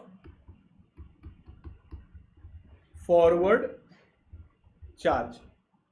In forward charge, what happens? A supplier normally, let's take an example of McD. Most of the cases come under forward charge. McDonald's gives service. What do? They give a service to whom? To the receiver, consumer. When they do, the consumer will pay money along with GST. Then the supplier will give this GST to the government. This is how it works, right? So whenever you go to buy something, you pay the GST. So the customer is paying the goods as well as the GST, and then the supplier is required to pay to the government. This is so normal. These are normal cases. But in RCM, what happens? Pay attention. In RCM, the supplier will give the goods and service to the particular party. So let's understand. What is happening is the supplier gives the service or the goods to the recipient. The recipient will only pay them the value of the goods, price. GST, the recipient will not pay. Here in RCM, in reverse charge, the recipient will directly pay it to the government. Concept clear? Yes or no? In reverse charge, what happens? The supplier will give only the goods and service. The customer will pay only the money, the value of the goods. They will not pay the tax to the supplier, because in these cases we don't trust the supplier that the supplier will come and give. So we tell the recipient that, listen recipient, you only pay us the tax directly. Why you pay him and then he will pay us? We don't want to get into that. So when it is done, I'll tell you when is this thing done. Now in reverse charge, I'll tell you when it is done. Normally when a supplier is unregistered, he's an unregistered dealer, or URP, he's an unregistered person, and he is giving certain goods, he is supplying any goods or service to whom? To the recipient. He is giving it to the recipient. Supplier is giving certain supply to the recipient, and the recipient is a registered dealer, maybe Reliance Industries, etc. Then we tell Reliance Industries, wait a minute, why will you pay him the tax? He's not even registered. I don't think he'll come and give. Whatever is the tax, you pay us directly to the government. You pay it directly to the government, whatever is the GST. Okay, so when Reliance Industry is there and they are taking services from certain unregistered dealer, we are telling Reliance Industry, don't pay him. He won't come and get registered and pay. You pay us directly to the government. This is a concept of reverse charge. Is the concept clear of reverse charge? Yes or no? Yes or no? Very simple, very easy. So we are done with section. We are done with which all sections? We are done with section 9, subsection 1, 2, 3 and 4 were RCM, and now we are doing subsection 5.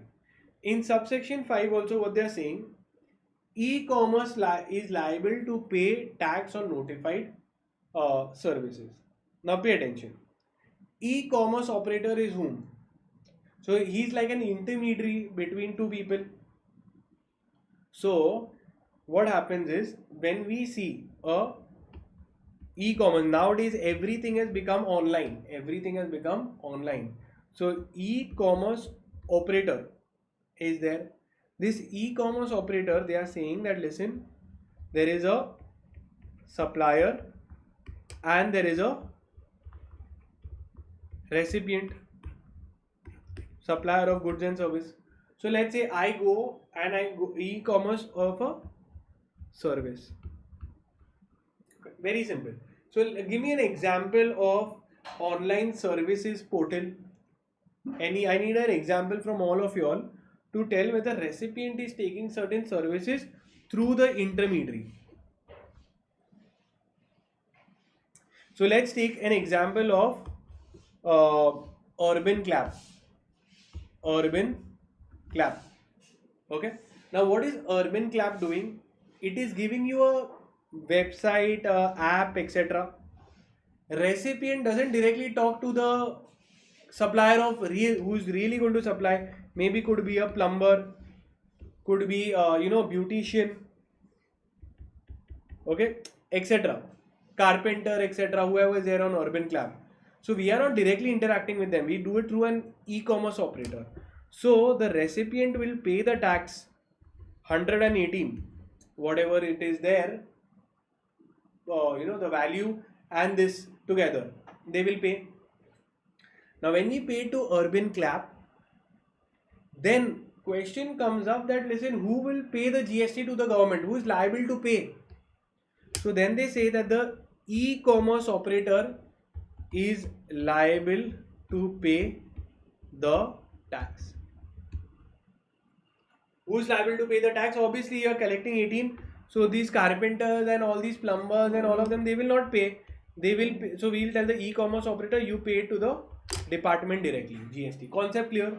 So whenever we have a intermediary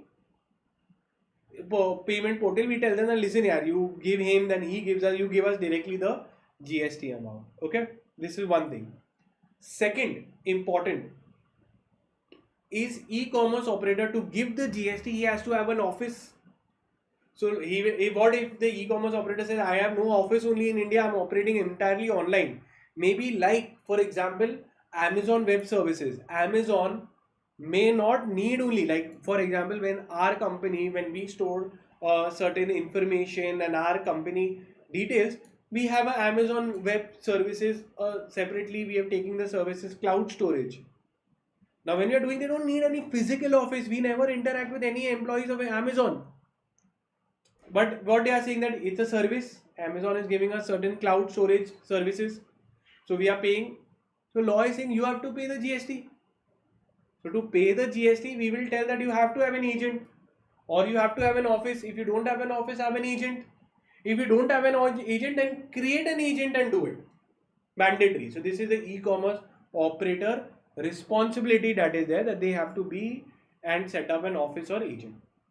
Now one exemption notification, they had said that listen, nowadays what is happening is, chalo, not plumber, but if you see these makeup artists, nowadays it has become a very renowned profession and very lucrative profession. And nowadays they are also earning a lot of amount, and so much amount that more than 20 lakhs is crossed, and they also are liable to pay GST. So if a supplier is registered, then in that case the e-commerce service will not charge GST, will not be liable. It will be the supplier who is liable. So pay attention. If the supplier is registered under GST, is registered in GST, then we will tell, listen, you are registered, you can very well pay the tax, so then you can give the tax. Then if they are registered, then the supplier is liable. So answer is very simple, is supplier is registered in GST, is supplier registered in GST, yes or no? So my question is the supplier registered in GST, yes or no? So yes, if the supplier is registered, then who will be liable? Then the supplier liable to pay GST. So the e-commerce portal will collect the GST and then give it to him. Listen, bhai, this is your headache, you pay. Why? Because he was registered in GST. Because nowadays I told you that even makeup artists and anyone on Urban Clap could be doing a good business. There could be other online portals which, you know, the supplier is very well earning.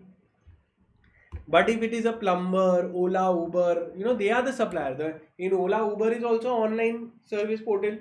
The driver is not earning that much.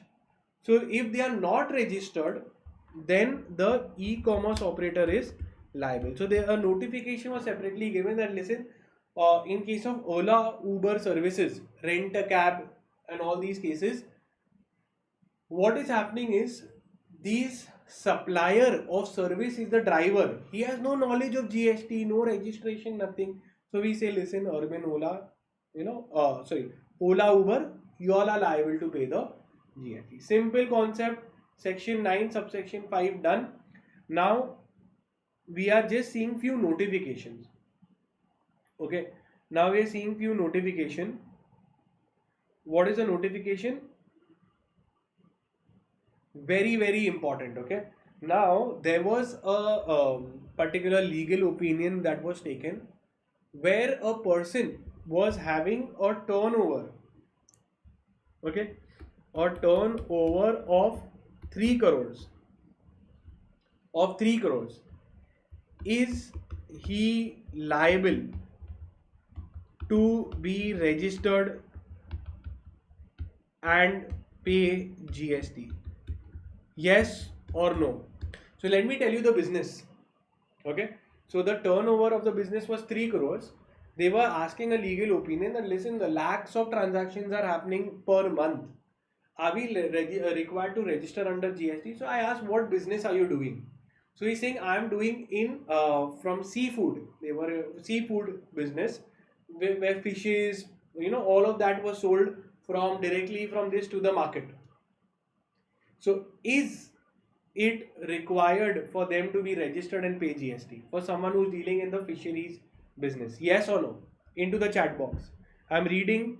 You all can read the schedule to see whether which all are exempt from registration. Read it and tell me whether they are required to be registered under GST and pay GST. Okay, I'm reading your comments. I'm just typing random information. Sir, ignore me. Okay. Sorry, I just read your chat directly and okay. Anything else? Any other questions? Okay. So the answer is no. Why? When you see that, listen, the supplier in some which come under reverse charge mechanism, agriculturists are exempt. See, whenever the supplier, now we are seeing RCM, reverse charge mechanism. The supplier need not be registered only. The supplier headache is not there. It is of the recipient. So any agriculturist who is selling any, agriculture means farmer. A farmer is a supplier of goods. Even if he sells worth crores, he is not liable to pay GST. To whom he is selling, if it is a registered company, they will pay the tax. For example, if they are selling it to a company, hotel management company, or to a hotel, okay, so in that case, the registered person's headache it is there to pay the GST. So anyone who's in manufacturer of silk yarn, agriculturist, then even lottery which is there and all of this. So when you go to see the agriculturist definition also, they say that certain who are dealing in fresh seafood, they are exempt. So I'm just telling you.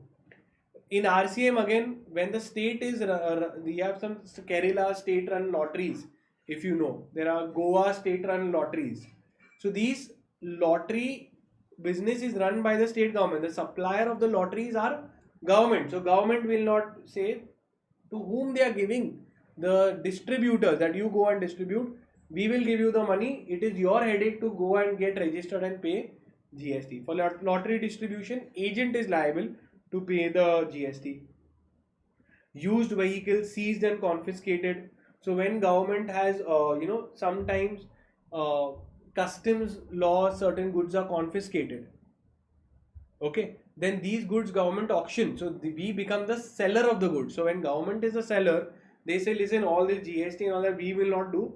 Whenever we are selling it to a registered entity, that registered entity is liable to go and pay the tax to the government.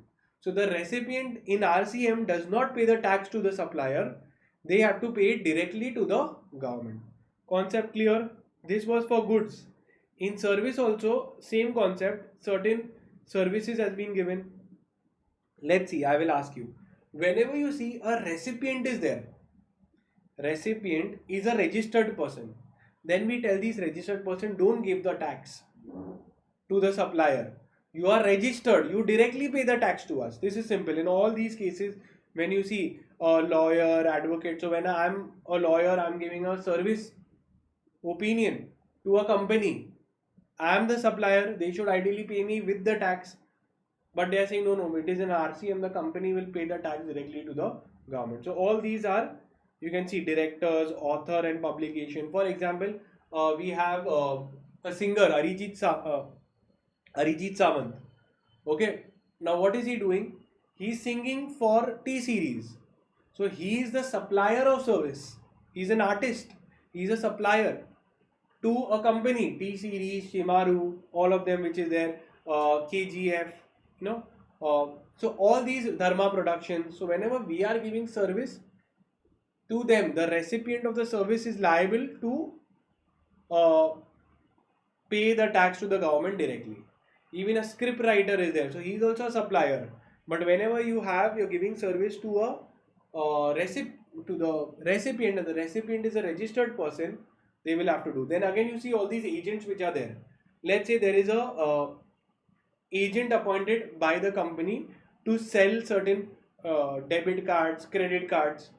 So the agent is giving the service to the bank of all these whatever work they are making him do. So he's giving services to the bank. So then this bank is liable to pay the GST on these services directly to the government. Now it's not an employee-employee relationship. Here we are hiring some agency services. Like maybe I'll give you another example. Certain societies, certain companies, they take these manpower services, these security services. All the staff you will see, they have this, they will be security of XYZ agency. In that case, when these agency come, they are giving services of manpower, personnel will be provided to a company. The company will have to pay the tax. So they have given you this entire list. You can see through. And that is it. We are done with section number 9 as well. Okay. Is this clear till here? Yes or no?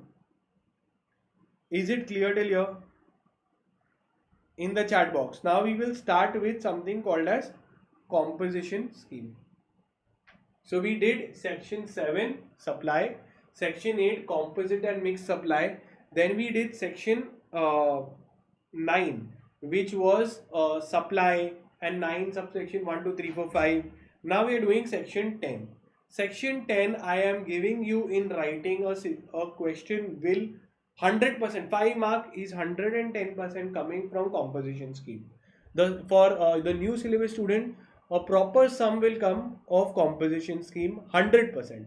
There is no chance that a question of composition scheme does not come. And it is so scoring, so easy. Once you understand the concept, it will be done. So we'll just take a break of 10 minutes and then we will return. Till here, I want any of you all who have not liked the video, like the video immediately. Okay, let's see. Second is one request, take the video link, share it in any of your WhatsApp group, give a shout out. Okay, this is one thing. And I will see you all after 10 minutes, a breather, and then we will finish with composition scheme, and I think I will go till section 15 also. Okay, so maybe we can take a 10-15 minutes break, because then we'll go till all the sections after this. Okay, so 15-minute break. You all can revise the other part 10 to 15 and we will return. Okay, so till here in the chat box, is everything perfectly clear? Yes or no? Now we will be starting things which definitely come in the exam from now on after 15 minutes, because I'm giving a good amount of break also, because after this all important things will start. These important things I can write and give you is 15 to 20 marks will come from now till whatever I will do. 20 marks will be sure shot. So what all are we doing? Composition scheme, value of supply. Okay, then you have your time of supply. All of that I will explain and do.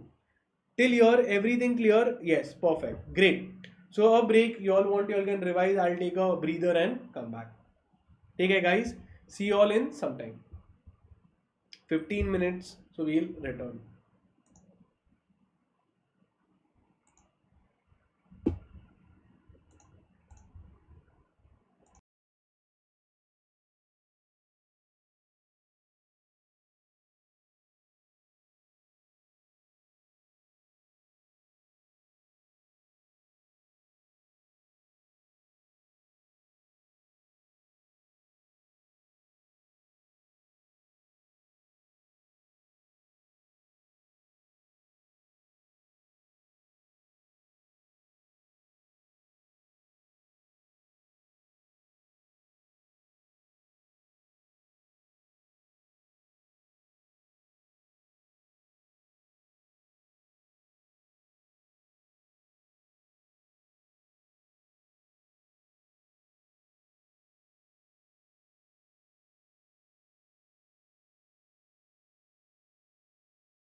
Okay. Hi guys. So we'll be starting now. Just before I start, first of all, thank you for your patience. If you all can tell me in the WhatsApp whether in the chat box whether I'm audible and visible, so we will quickly start. Okay. So I'm waiting for you all to put in the chat box whether I'm audible and visible to you all. Then we'll quickly go ahead and finish off the chapter. Okay, I'm waiting, just reading into your chats. Okay.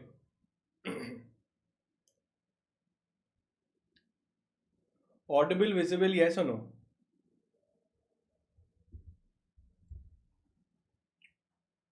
Okay, great. Suna, Maha, Usha, great. Okay, so let's begin and we'll finish off an important part.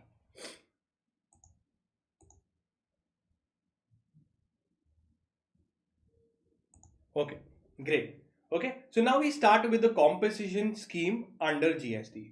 First of all, what do you mean by the term composition scheme?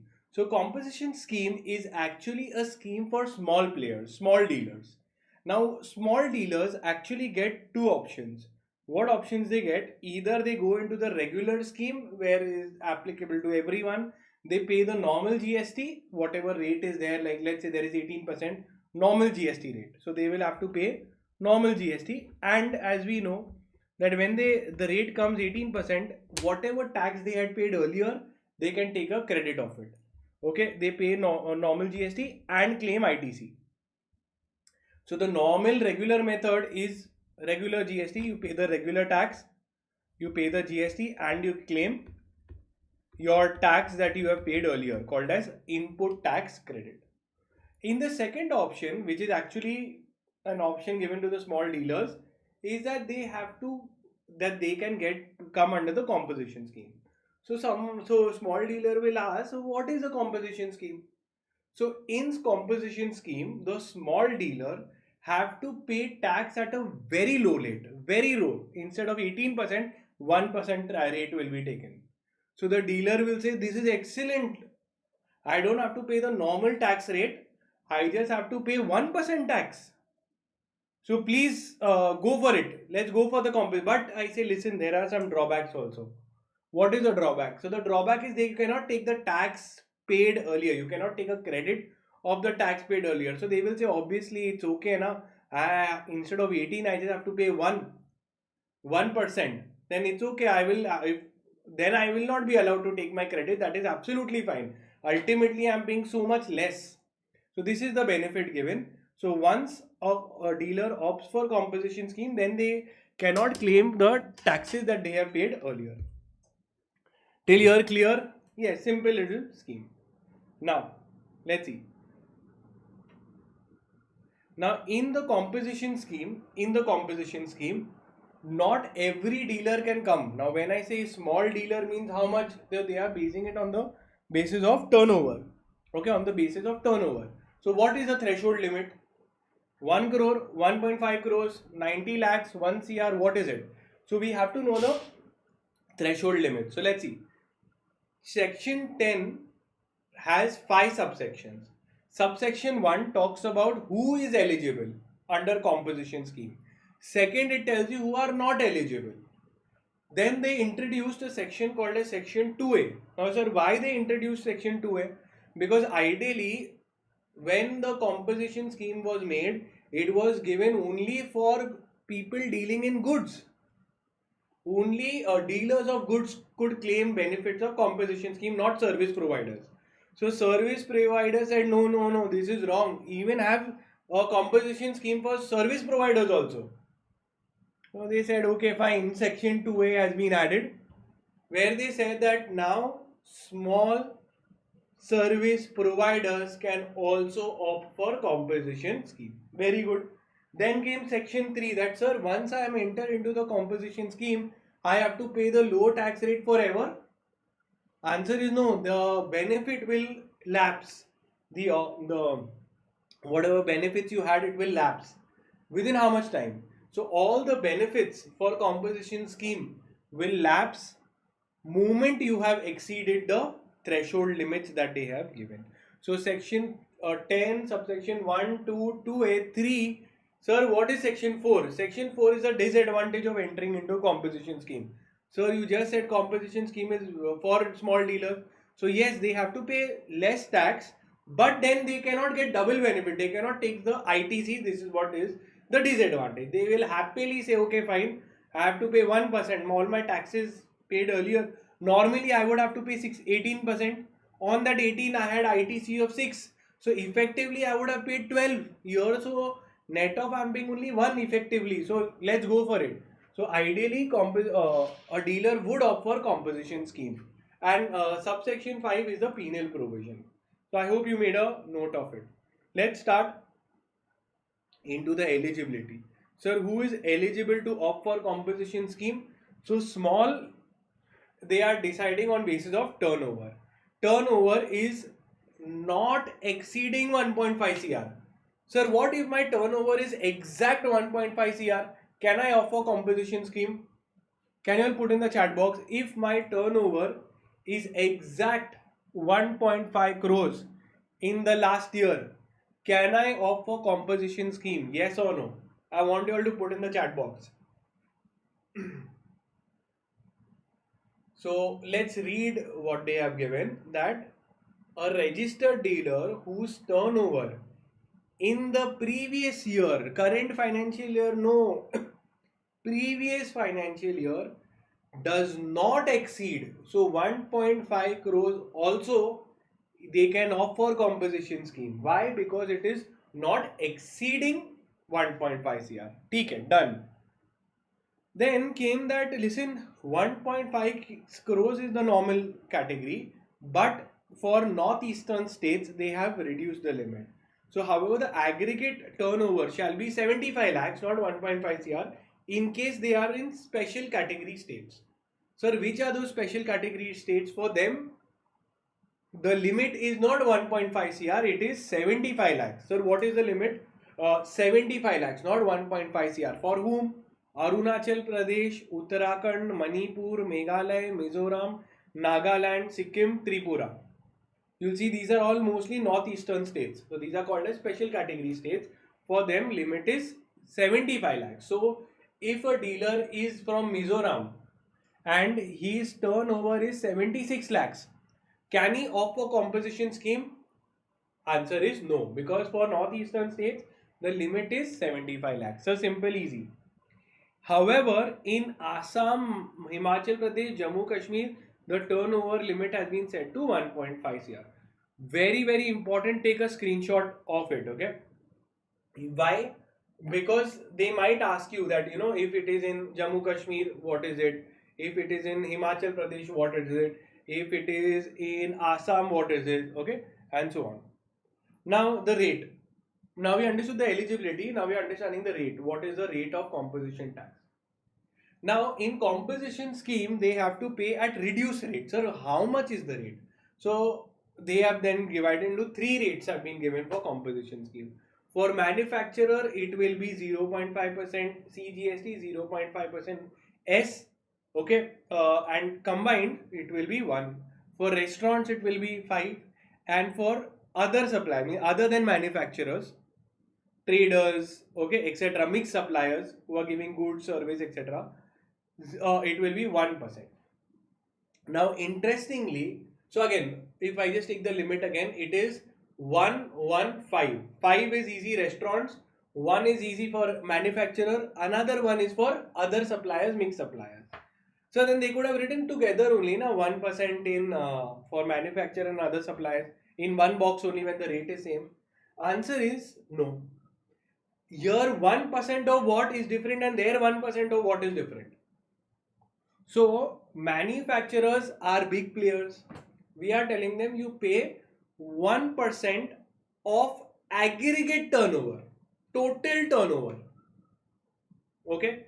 So that means taxable and non-taxable turnover rate they have to pay. So why non-taxable also? Listen, what government is saying that if you are coming in composition scheme, then you have to pay a percentage of turnover and finish it off. You don't have to pay 18%, but we will just levy it as a percentage of turnover. So composite rate, that is the rate 1%, 5% is levied as a percentage of turnover, and turnover includes taxable as well as non-taxable. So for manufacturers, since they are big players, they have to pay 1% of total turnover of the firm, including everything. Okay, because when you read your section 2 subsection 6, which defines aggregate turnover, it says everything, total turnover includes taxable, non-taxable. For traders who are not manufacturers, for them government has said, okay fine, 1% of taxable, you pay only of taxable. So manufacturers will be crying in the corner after using this provision. Is the concept clear? Is the limit cleared? Section 10 subsection 1, 1.5 crores, 75 lakhs, and the rates under composition scheme. So very much clear. Let's move ahead. Now, pay attention. There are some notes to section 1. The threshold limit for mixed suppliers, the third category rate which is there, okay, they said that they can opt for composition scheme. Now, pay attention to what I'm saying. Now, pay attention. Ideally, earlier, composition scheme which was there here was for those dealing in goods or service, but not only service. If I was earlier, because when you read the entire, I'm telling you the point, when you read the entire section 10, you would have realized that earlier, if I was a pure service provider, I would have not been eligible under composition scheme. So they meant mix means what they are giving goods mainly, along with it some side little bit service was allowed, then you were opted. So this they have said here, that for mixed supplier, mixed means what? Mixed as in goods and service. Okay, so mixed supplier means goods and service. That services can be supplied by composition dealers, not too much.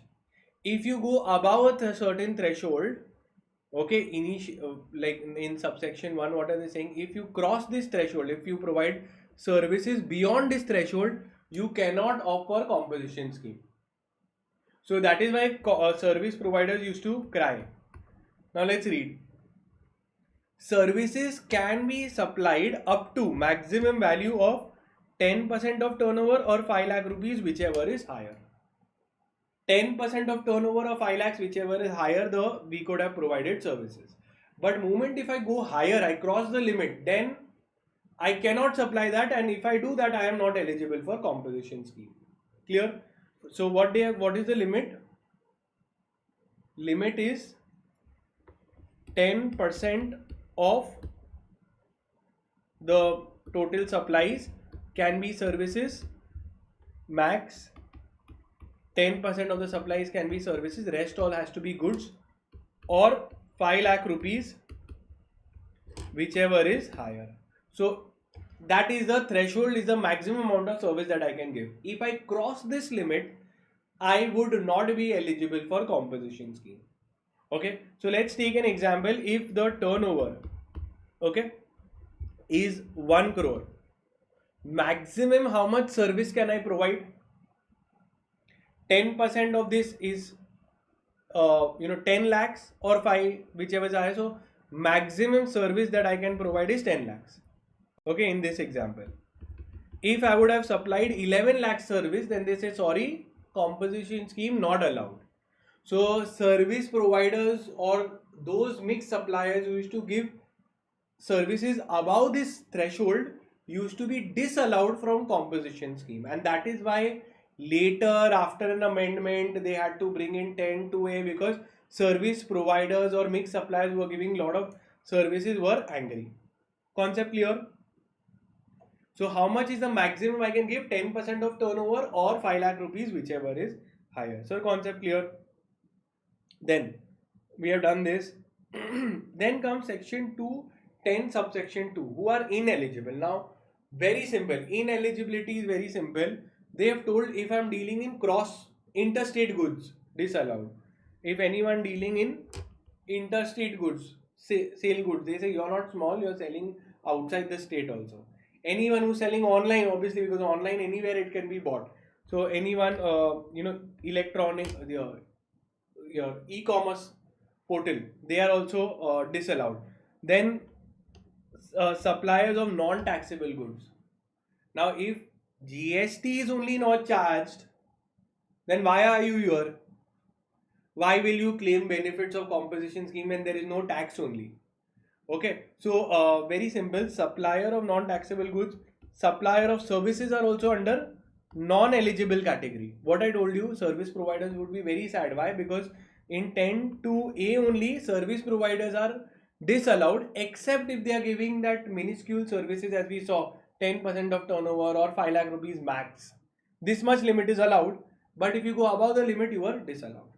Okay, and then manufacturers who were notified. Now, which are the manufacturers notified? So all these list: ice cream, aerated water, your bricks, your any different kinds of bricks which are there, tiles, etc. All these lists, tobacco products are disallowed from composition scheme. Okay, now then comes all or none rule. Now it comes to all or none rule, very important. They ask in situational questions only. Now we are still doing section 10 subsection 1. This, what they are saying, that listen, if there was a particular business, now in India you are there in 4 states. You are there in how many states? 4 states: Maharashtra, Gujarat, Rajasthan and Tamil Nadu.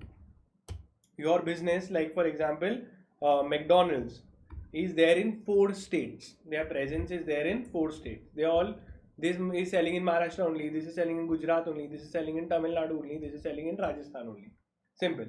So can you tell me, they will have, McD will have only, these are all branches, right? Company is one only. So they will have one PAN card. They will have one PAN card. But for every state they have registered, they have to have they have to be registered in each state. So they will have multiple GSTN numbers. They will have multiple GSTN numbers. Clear? Because for every state they have to register. In Maharashtra they'll get a separate GSTN number. For Gujarat, etc. they will get. But PAN card is related to the company, so it will have one only. Like how you company, the McDonald's or HUL or Reliance will have only one SIN number, also corporate identification number, one PAN only, but multiple GSTN. Now the point is that if one dealer, these are all branches only. If one branch is opting for composition scheme, then everyone has to opt for composition scheme. If one opt for outside composition scheme, then all will opt out. So this is called as all or none. So either all go for the scheme or nobody goes for the scheme. Clear? If let's say Tamil Nadu branch goes for the normal scheme, then everybody has to go for normal scheme. This is the rule, that all transactions of registered person with the same PAN, if one registered person opts for normal scheme, then others become ineligible for opt for composition scheme, because one went, then others are ineligible to go. Now came service providers. They cried, we want composition scheme. Earlier in the original regime, we are not getting any benefits. We were disregarded. Why we should be disregarded? So they said, okay, come here. 50 lakhs you have to pay composite rate. How much? 50 lakhs is the limit.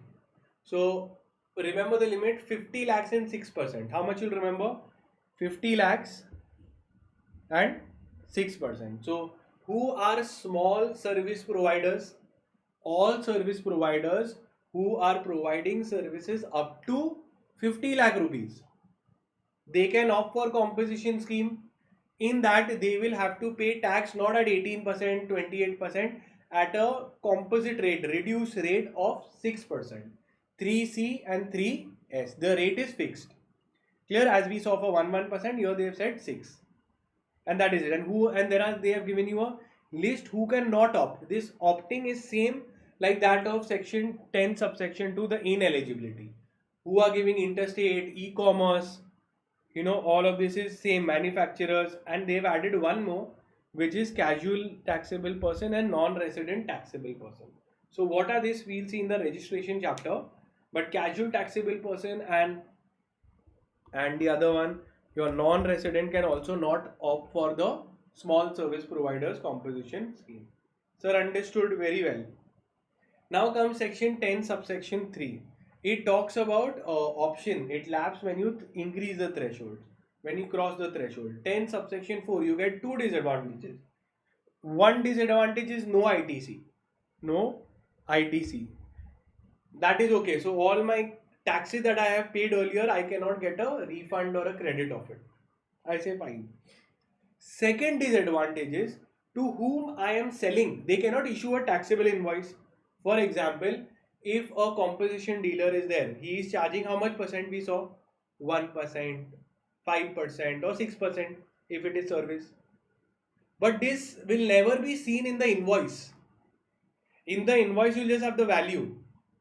Because on basis of the turnover they will pay in the back end, they cannot load that tax onto the customer and they cannot collect it from the customer.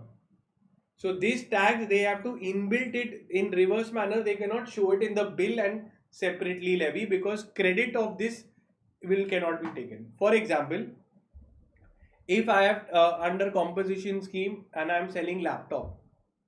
So when I am selling the invoice that I am selling, in that invoice, I cannot show the tax separately. I just have to say that the laptop is a 50,000. On that 50,000, I will pay the tax turnover. I have to just reverse in the value, and you have to fix the tax and do it. I cannot show it separately. If I would have shown it separately and this guy further sells it to someone, then this guy would have taken credit because he would have said this tax I have paid earlier. Now, since taxable invoice is not done, to whom I am selling can also not take any tax credit. Why? Because there is no tax in the invoice. So it amounts to breaking of the chain. That means now no one else can take a credit of the tax that is there. So that is another thing, that to whom I'm so a composite dealer cannot issue taxable invoice. So if he is selling to any person, that person cannot take a credit of any taxes, because invoice will not mention a tax only. Concept clear? So two disadvantages. No, I also cannot take credit, and to whom I am selling, he can also not take credit. Have you understood this part? Then write perfect in the chat box. Okay, and then penal provisions.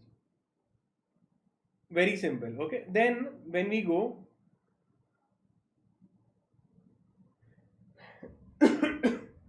now, when we say turnover every time, turnover of this. So turnover means sales. If I have put in FD and I'm getting interest, is that a sale?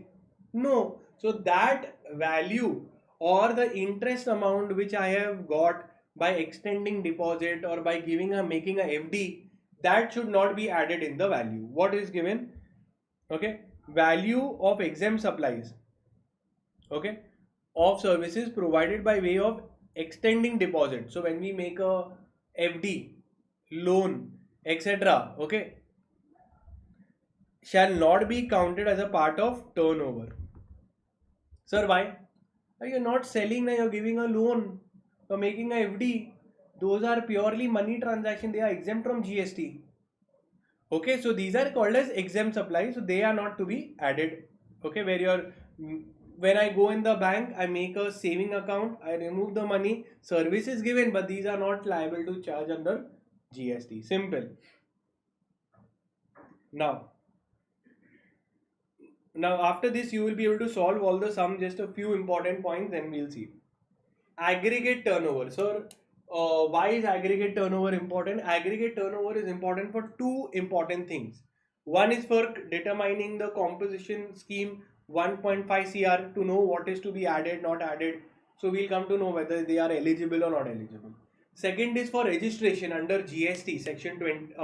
When you see that 19 for registration section 22 onwards, to know the liability to be registered. So aggregate turnover, very important. You have to remember with the section number, section 2 subsection 6. What is the section? Section 2 subsection 6. Aggregate means what in English? Total. Aggregate means total. So total turnover, and turnover in English means what? Sales. So we are seeing total sales. So will purchases come in total turnover? Any purchases I have made? How will purchase come? Purchase in, we are calculating sales, na? So sales, they are saying total sales. Total means what? Of taxable also, of exempt also, of export also, and of interstate also. Finish. So taxable supplies, supply na, sale. Exempt total means taxable, non-taxable total is it again. Export and interstate. So beautifully explained. TIE, all this is there. But one small thing which I said is sales. So here they tell you excluding, now pay attention. Excluding the value of supply. So this exclude means you will not include in turnover. But logically you would, as it is not included in turnover, what we are not excluding the value of inward supplies. Inward means what? Purchase. Outward means sale. We are calculating outward supplies. So if I have made purchases, that is inward supplies, value of this should not be added in turnover. Common sense, right? Simple. And excludes the GST taxes. Why? Because we are seeing the particular turnover. So turnover, let's say for example, if I am selling goods of 1 lakh and GST is 18%, so the final bill amount will be 1,18,000. So turnover is what? Aggregate turnover is 1 lakh or 1,18,000. In the chat box, I want you all to put specifically that. Okay, I want you all to put, because this is an important question, that the sale is of 1 lakh, GST, okay, is 18%, 18,000, and the invoice amount is 1,18,000. From here, what is the aggregate turnover under section 2 subsection 6? What is the this under section 2 subsection 6? Can you tell me the aggregate turnover into the chat box? 1 lakh or 1,18,000? So the answer, let's see, I'm looking into the chat box. What you all are typing? Very good. Perfect. So it is 1 lakh. Simple. Because they have specifically said while calculating aggregate turnover, exclude the GST, says any other thing. Beautifully explained. Okay. Now don't think that you've understood everything. I will come to the sums, and then when you solve the sums with me, I will believe that you've understood. Now condition and restriction on composition levy, I told you that in composition scheme it will not apply to certain people. Okay. Neither it should be a casual or taxable and non-resident taxable person, if you remember. Then more or less same points from here. One important thing is that the composition dealer, whoever is there, he will have to put that I am a composition dealer, okay, and I am not eligible to collect the taxes from the customers. Okay, they have to add the word composition taxable person. Okay. Now coming to the sums, I'm done with the concepts. Now this is super simple. Intrastate supply. So here what we have to see whether normally whenever they give in the exam, it will be, we'll take a 1.5 CR unless they give you any other weird state, okay, which is not the normal limit of 1.5 is not there. Otherwise it should not exceed 1.5 crores. So if it exceeds 1.5 crores, then it is no composition scheme. So you have to see what all will be added. It's very simple. You will add intrastate supplies. Yes, you have to read section 2 subsection 6, okay, properly. Intrastate supplies of nil rated also will be added. Why? Exempt is also added, right? Intrastate supply of wholly exempt, I told you. total turnover means what? Taxable as well as non-taxable, as well as chargeable to nil rate. And value of inward supply. Sir, inward means purchase. It will not come under definition of sale. So this much only you will add if the limit comes to 1.5 exceeding 1.5 cr. If it comes 1.5 is eligible. Above that it is not eligible. Clear till here? That is it. Okay. Now moving forward to section number 11. Now section 11 is very small and easy. Let's see section 11.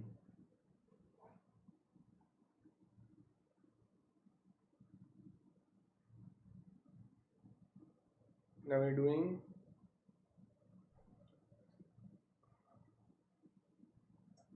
section 11.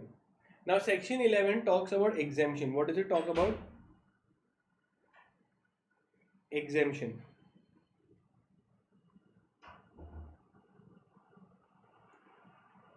Now understand that not every single business is chargeable to tax.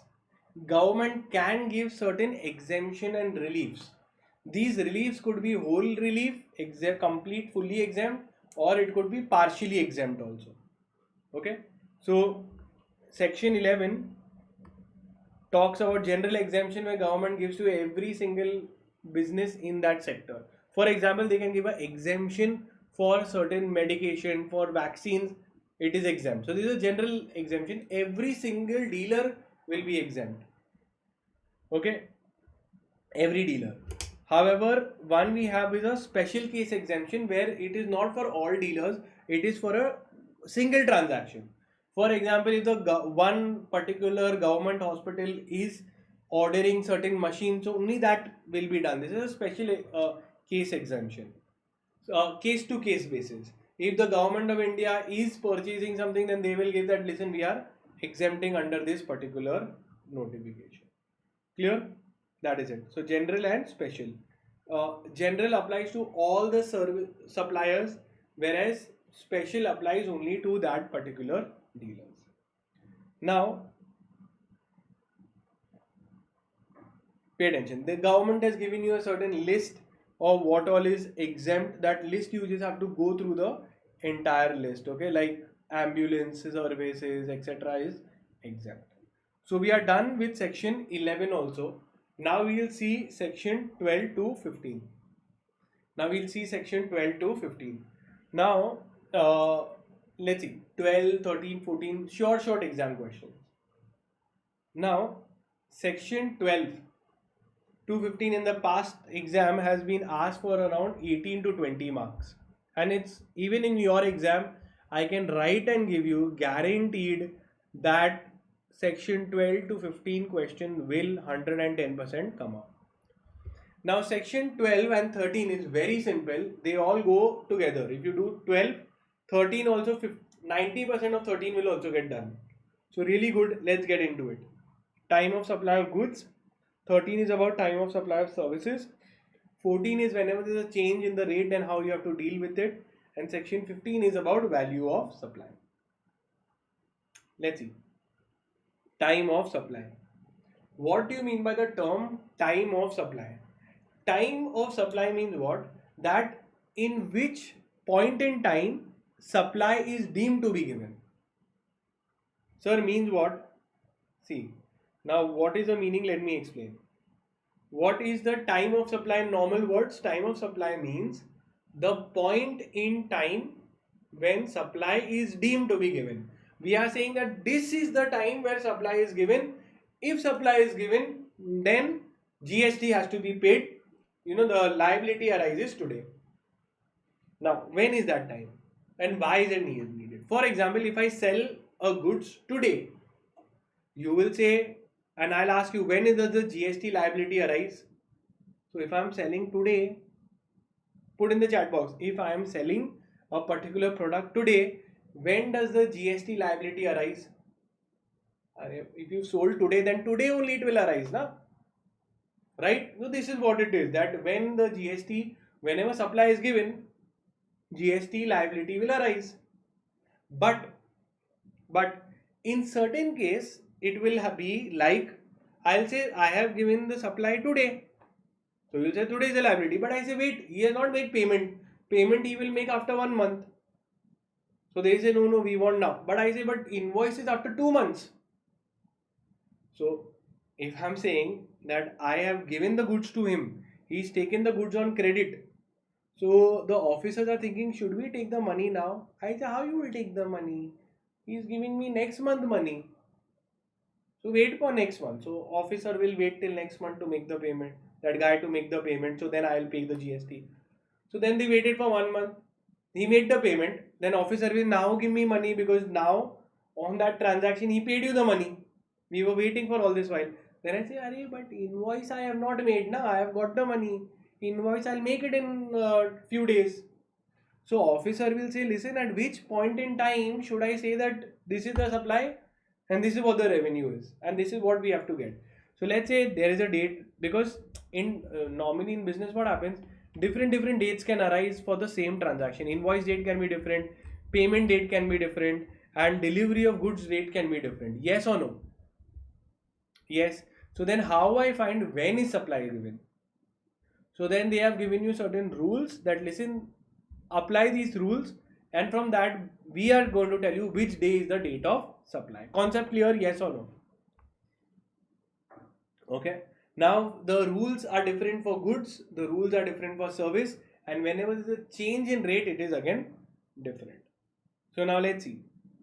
First is section 12 subsection 1 to subsection 6. The heading is same for service also. For service also the heading is same. Okay.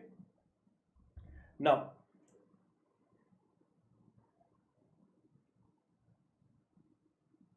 first one, 12 subsection 1, it says the liability to pay. Why is time of supply important? Because of subsection 1. Because of subsection 1. Because subsection 1 is saying that whenever supply is given, liability to pay will arise. So it is very important to know when supply is given, because then that day the liability to pay arises. So let's see. Then subsection 2 talks about forward charge. Subsection 3 talks about reverse charge. Subsection 4 talks about when it is in case of voucher, how to deal with it. 5 is residuary cases, and 6th is interest, late fee payment, etc. So for each one we will see, and you will notice that only these two for services is different. Rest for services, all the others is same. So 1, 4, 6 and 5 and 6. So 1, 4, 1, 4, 5 and 6, subsection 6 is same for under section 13 for services also. For services also. Concept clear? So if you understand all these subsections for goods, you will, the same exactly verbatim same is for services also. So only for subsection 2 and 3 it is different. So let's get into this and finish it off. So subsection 1 is very simple, that why it is important, because the liability to pay arises on that day. Now forward charge. Let's understand. What is a forward charge? Forward charge is when supplier is liable to collect the tax and pay it to the government. Supplier is liable to pay the tax to the government. For them, what is the scene? Let's see. Law is saying that listen, supply is deemed to be given at the earliest of these dates. So which are those dates? Last date under section 31. So 31 gives you when you have to make the invoice, what is the last date for invoice. Compare it with the date, actual date of invoice. So last date of invoice, law tells when is the last date to make the invoice. Compare it with the date of invoice. Earlier payment was done, this is removed. So if anyone made an advance payment, we used to take that.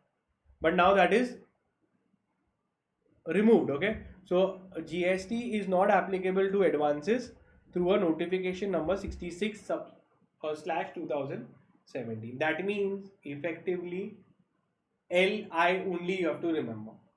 LI only you have to remember. For forward charge, last day to make the invoice, we'll find the date. We'll compare it with date of invoice. Whichever is earlier is the time of supply. Easy, finish.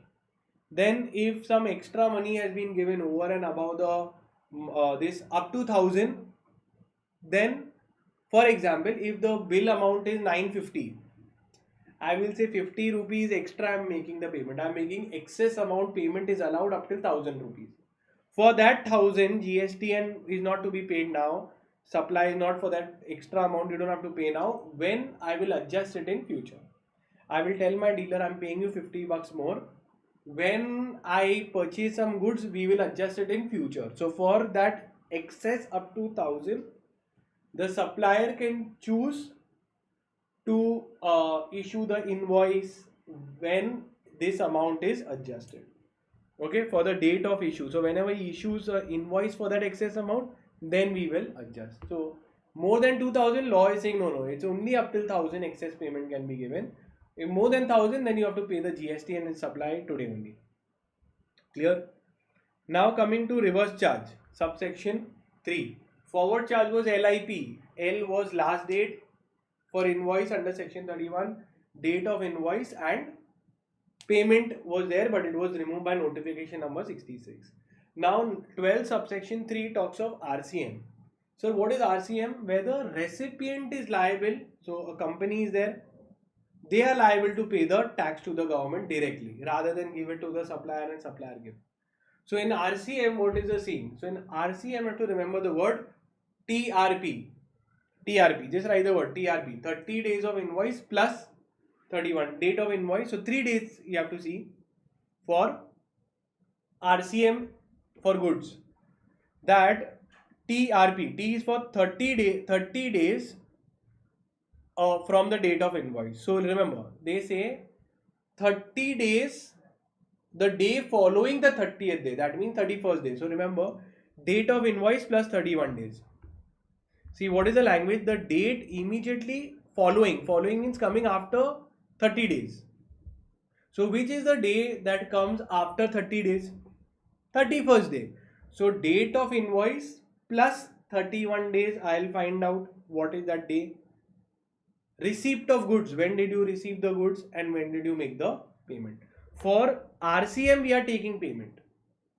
Forward charge, it was exempt.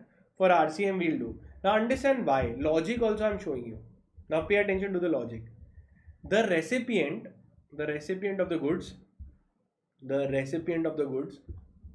what all will he know? He will know when he made the payment. He will know when he made the goods. And whenever the invoice is made by the supplier, they are giving plus 31 days, because within that much time it would have been dispatched to me. So earliest of this day is the date of supply. Concept clear? Yes or no? So TRP 30 is actually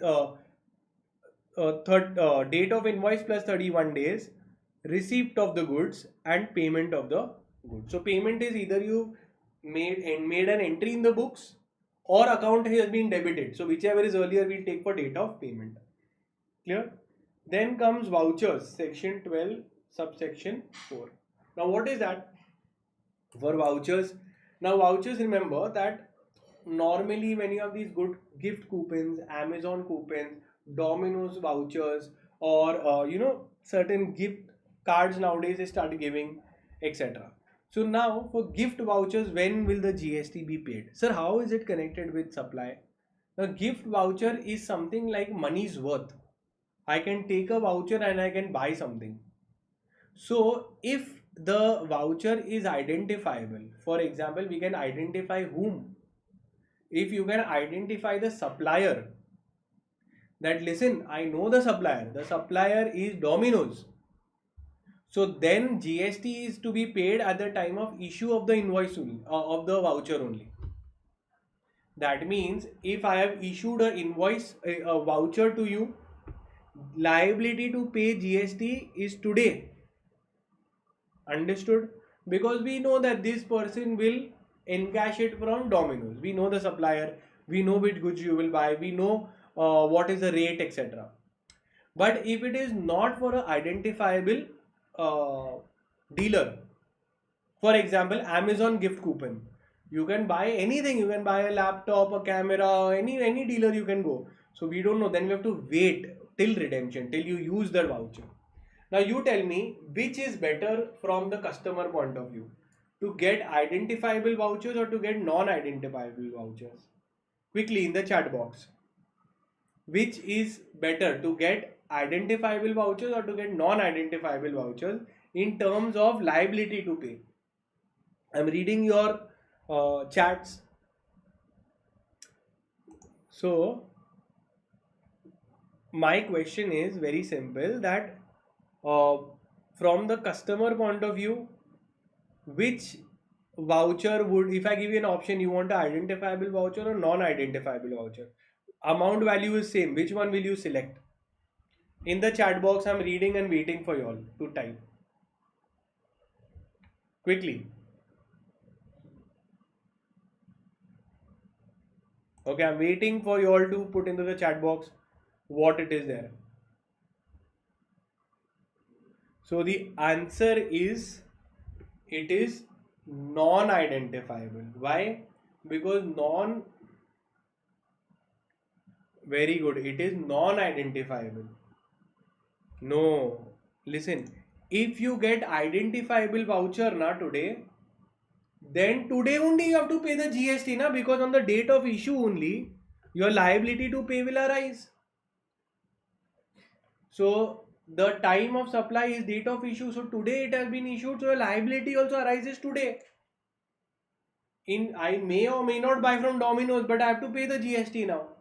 But in non-identifiable, getting an Amazon till on the date of issue. So when you go in Amazon, you will put your gift card number. That time it will get unlocked, and that time the GST will come. Concept clear? So non-identifiable is much better because it is possible you might not even redeem it. So if not no redemption only, then GST also you don't have to pay. But here, so no matter what you have to pay, because at the time of getting only issue only you have to pay the GST. I hope it is clear. Concept is clear. Residuary cases is, in any other case, the date when you have to filing the return. Return date is taken as a generic thing. Periodical return. Special case. Now pay attention. For subsection 6. Normally, when someone doesn't pay on time, we levy late fees, penalties, special charges, etc. We levy that. Now what is happening is, we can levy these charges on them. We can levy those charges on them. Government is saying, listen, you're levying such high interest, you're earning instead of saying penalty and all that, you're levying very good fine on them, and we want GST on the interest amount, late fee also, because you are also earning from him only, na? Imagine if a customer paid me late and I put a 5,000 fine on him. So government is looking at, he's getting 5,000 rupees in his pocket, pay GST. So when you read the value of supply, you know the government is saying any late fees, anything that we are charging should also be included into the value, and GST should be levied on that extra amount also. Why? Because it is a amount of that it is like a transfer of funds from the consumer to the supplier. And nowadays when they levy penalty, they levy big amounts. So government also says you are getting, let us also earn. Now question comes on that for these late fees, etc. When is the time of supply? When should I pay GST on it? When is the liability to pay? So they are saying the date on which the supplier receives such value. So you have done a late payment, you have to pay $1,000. So I issue the notice to you today. You don't have to pay. GST is not liable to be paid. You paid after 1 week the late fees. So the date on which the supplier receives this late fees, etc., is the time of supply. That is it. So we are done with all the 6 subsections. What is it? Section 12 and 13 will be same for all this except 2 and 3. So liability to pay, forward charge, reverse charge, vouchers, residuary and late fees. Now in forward charge you have to remember what was the limit. LIP, P was removed. For RCM, what was the limit? TRP, invoice plus 31 days. Clear? So this is it. You just, the summary of this is written here. Okay, take a screenshot. One second. take a screenshot and note it down. This is it. Okay.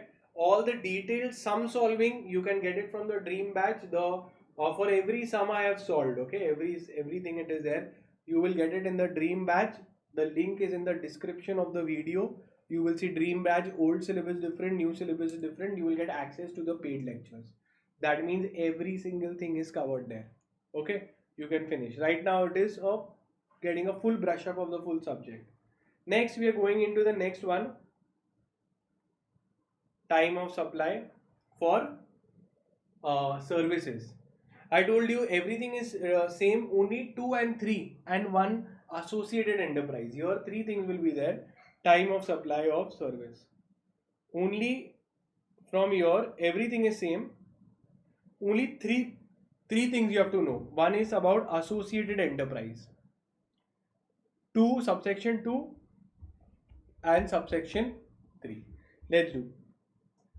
Okay, let's get into that. First, rest everything is same. Let's look into this. Now, this is also very, very interesting. In section 13 subsection 2, it is about forward charge for services. That if it is a service, then what is it? So then, forward charge is when the supplier has to pay for services. So section 13 subsection 2 is saying, you have to ask a question. What question I have to ask? Is the invoice generated within 30 days? Is the invoice generated within 30 days? So if it says yes, the invoice is made within 30 days, then we will take date of invoice or date of payment, whichever is earlier. If I say no, invoice was not received within 30 days, then we date of payment and completion, date of provision of service or date of payment, whichever is earlier. Provision of service means when the service was provided. Again, so forward charge, what is the limit? You have to divide it in 2 categories. You ask the question, is the invoice raised within 30 days? Yes, then good. Invoice is raised, then we'll take the date of invoice and we'll compare with date of payment. Whichever is earlier is the time of supply. It's just simple date calculations. Second is no, invoice was not raised within 30 days. So then we'll say disregard the invoice. When was the supply given? When was the service given? So we'll take date of provision of service, the date you gave the service or the date of payment. If it was an advance payment made, then we'll take payment. So whichever date is earlier, we'll take. So remember, forward charge, we are taking payment into consideration. Only in for goods, forward charge we were not taking payment into consideration. Concept clear? For reverse charge, what is the scene? You have to remember 2 things. Okay, 2 things you have to remember is SP. Okay, 60 days and SP. So for this you will see the date of payment, very simple, done. So whichever entry in the books of account, either you made a entry in the books of account or debit in the account, whichever is earlier, you will take that date for payment and compare it with date of invoice plus 61 days. As we had done there, it was date of invoice plus 31 days. Here you will do invoice plus 61 days. Clear? So these 2 dates you will say whichever is earlier. I told you in section 13, one more thing you have to remember is your associated enterprise. Now sir, what do you mean by the term associated enterprise? Okay, very important. It has come multiple times in the exam, not even once or twice, multiple times it has come in the exam, and it is super simple. First of all, supply in case of associated enterprise. Associated means related. Okay, related, where one is abroad and one is in India. So we can say cross-border related, holding subsidiary. So we are taking an example of Tesla USA with Tesla India. Are they related in the are they related, yes or no? Put in the chat box whether they are related or not related. Obviously they are related. Why? Because Why are they related? Shareholding, etc. Law is saying that they will be called as associated enterprise. For associated enterprise, they have given you the time of supply. Time of supply for associated enterprise, one is located outside India, so this is in USA, will be date in the entry of books of accounts or date of payment, whichever is earlier. So books of accounts, you have made the entry, or date of payment, whichever is earlier. For example, uh, Tesla India made a payment on 1st to Tesla USA, but made the entry in on 5th in the books of account. So then we'll take first. If we say the Tesla first mentioned in the books, later they made the payment. So whichever is earlier. Very simple. Nothing is there in it. Okay. Rest everything is same for this. Then there is one continuous supply of services. Let me speak on that. Continuous supply. Wait, let's see into.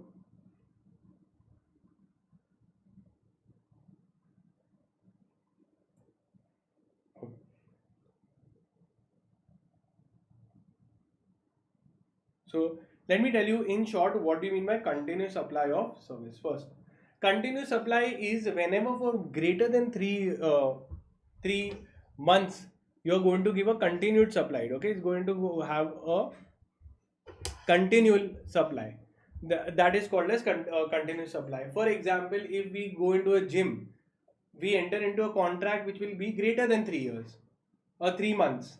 If you take an internet service provider, you take a contract which is more than 3 months. So that is called as continuous supply. Continuous supply is when there is a continuous, regular service or goods, and generally they are saying more than 3 months. Now let's start with a concept called as change in rate. That is also very simple. What is change in rate? Section 14. Sir, what was section 12? Time of supply of goods. 13 was time of supply of services. 14 is change in the rate. So let's see. If we are there are invoice has been raised, payment and was not given, goods was also not delivered, in between rate changed. So what is happening is there is a change in rate in the middle of the transaction. What is happening is there is a change in rate in middle of transaction. Then will you take the old rate or will you take the new rate? What do you think? You will take the old rate or the new rate when the rate is changed in the middle of the transaction? So they have given you rules. You apply the rules, you will come to know whether you have to take the old rate or the new rate concept over. Okay, very simple. So this is the rule.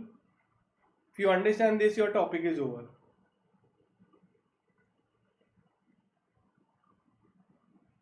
What is the rule here?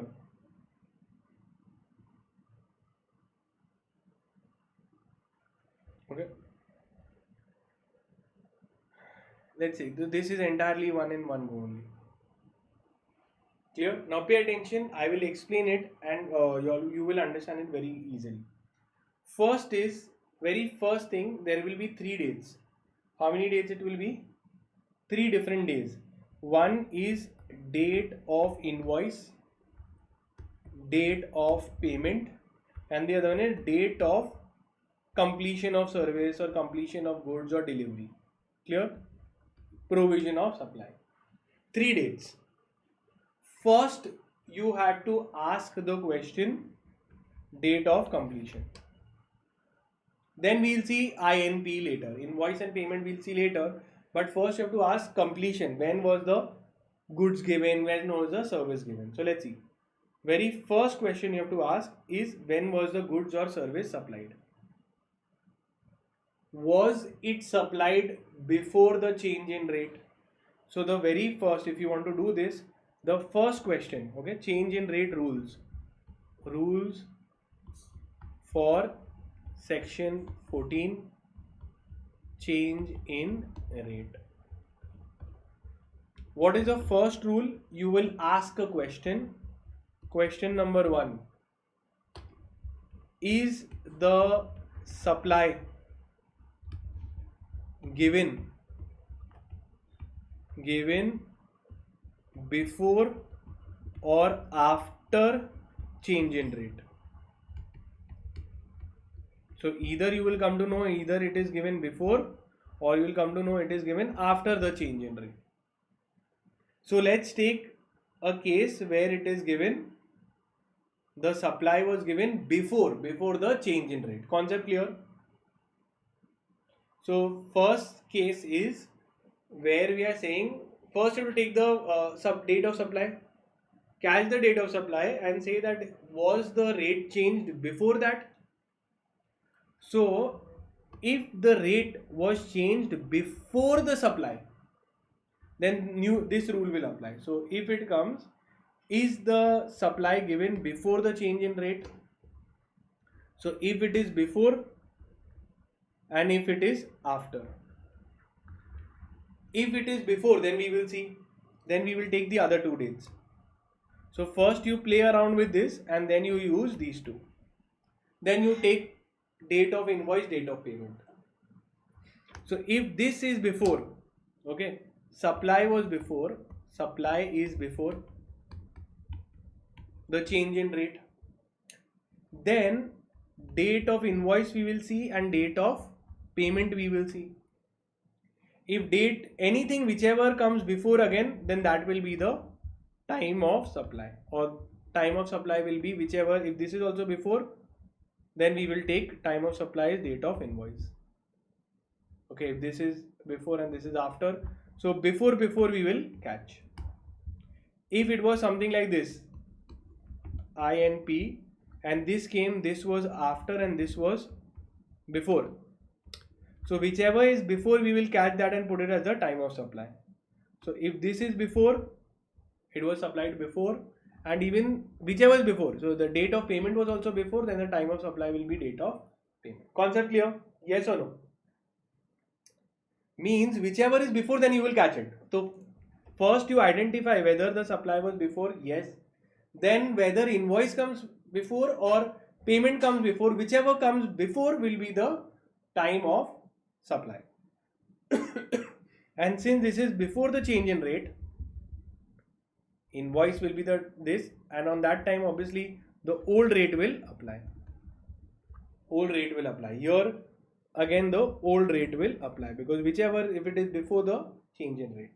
Next, if we see the another case, if the supply was after the change in rate changed and then the goods were supplied, then we will catch the other two dates.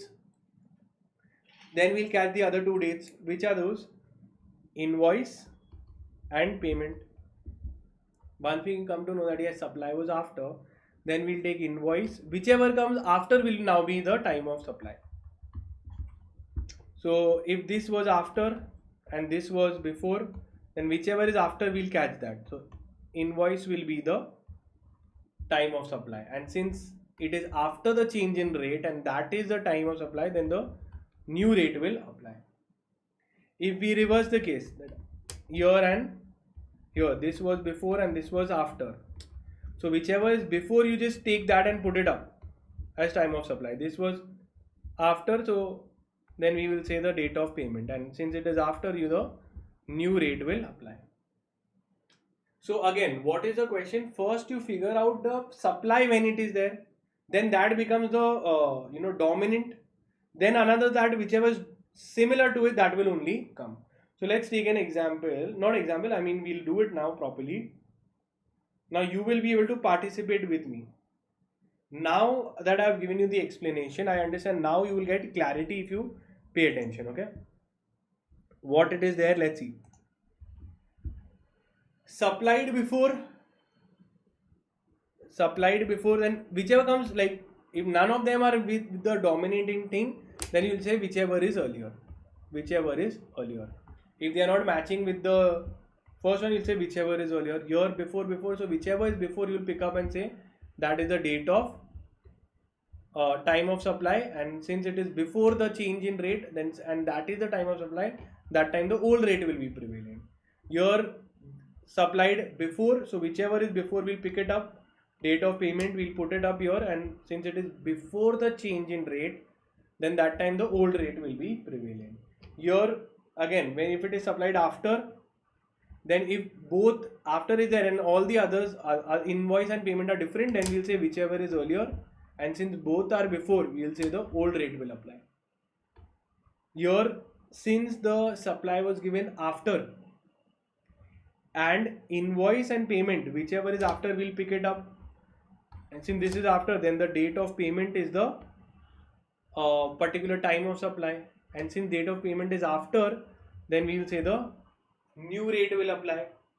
If both are after, if this is after and then any one also comes be matching the main one, then you will choose it after, and then the new rate will apply. So now let me ask you a few questions and finish it off. Okay, so the very first thing you will see that whenever there is a change in rate, you have to ask whether the supply was before change in rate, or after change in rate. So this is how you will have, this is the category 1 and this is category 2. If supply was before and anything comes before, then we will say that is the time of supply, old rate will apply. If supply was after and then any of that invoice or payment comes after, then you will pick it up and say that is the time of supply, and since it is after, the new rate will apply. Concept clear? Yes or no? Just write in the chat box if it is clear.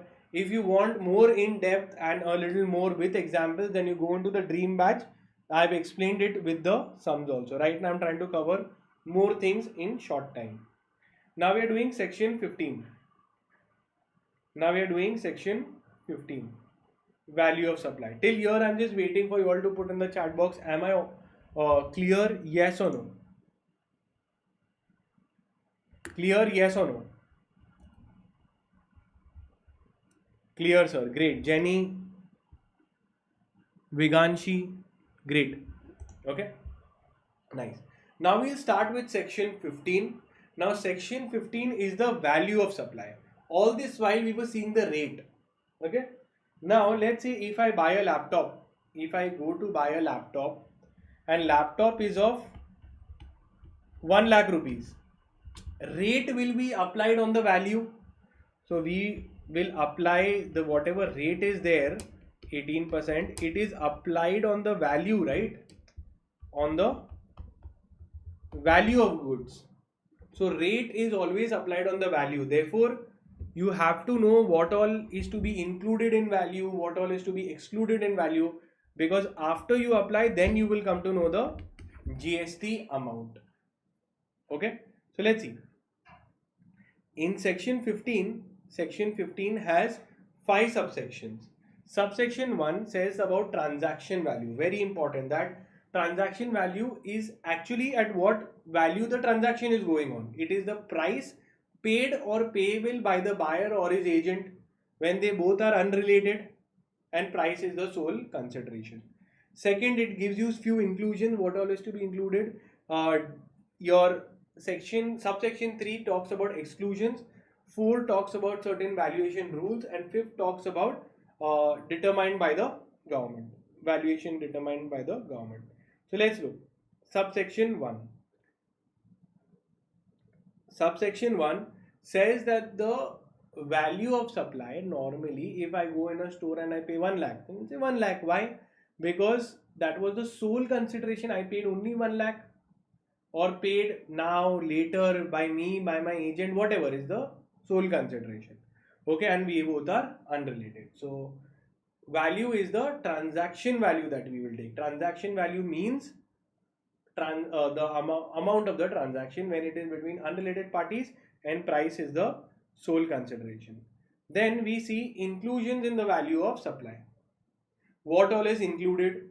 So they have told you that anything is there, you will add it up. For example, transportation cost, packaging cost, insurance cost. Will you add it? Yes, it is given in 15 subsection 2. So TRIP. So all taxes other than GST are to be included. For example, I have paid a tax, green tax. Okay. While buying the car nowadays, you have to pay in Delhi, Noida, NCPR region. The government has said that for pollution control, they are levying green tax on vehicles. So it's a tax. All taxes other than GST are to be included. So taxes other than GST are to be included is T. RI, amount incurred by the recipient on behalf of the supplier. So normally we are taking how much the recipient has to pay. So either the recipient is paying like this or he's paying to anyone else, but it is ultimately incurred by the recipient. So that also has to be included. So anything we are seeing that how much the recipient actually in total had to pay. So any amount which supplier had to pay, but it was paid on behalf of the supplier by the recipient. So that also should be added. Incidental expenses, any side expenses or transportation cost, packaging cost, insurance, that is to be added.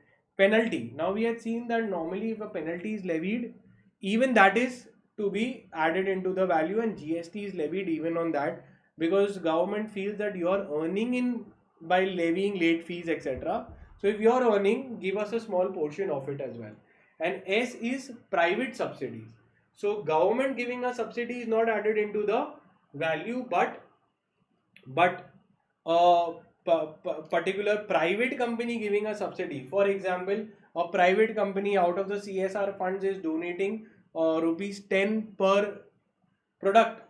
So then that is to be included into the value because it is a private subsidy. So TRIP, what is T? T is all the taxes other than GST. R is basically something which the recipient is paying additionally. Incidental, I is for any incidental expenses. P is penal provisions, whatever you're adding, and private subsidy. Clear? Exclusions are discount. Okay, so we are seeing discount is to be excluded. Now remember that it could be a pre-sale discount and post-sale discount. Both under the conditions, certain conditions are excluded. For example, if you, so discount is to be excluded. For example, you went to buy a phone, okay, and you went to buy an iPhone. Now the iPhone is of rupees 1,30,000. Under the Diwali offer, you got a offer discount of rupees 30,000. So rupees 1 lakh is what you have to pay. So this will be called as a transaction value, and on this amount GST is applicable. So can I say that I have excluded discount from the value? I have removed the discount from the value. So next time when you see whatever discount you get, GST is never charged. So value less you order nowadays on Swiggy, see it today only. Whatever amount is there, less offer. Then on the net figure, what you're actually paying on that, GST is applicable. Clear till here? Yes or no? Yes or no? Is this much clear? Into the chat box. Is this much clear? Yes or no? Yes. So today we will do this much. In my next session onwards, okay, I will do the valuation part. Now if you want to start studying valuation now only, or you want to do any of the rules or whatever we've done from the dream batch, you can get it done. Please inform your friends also from the dream batch.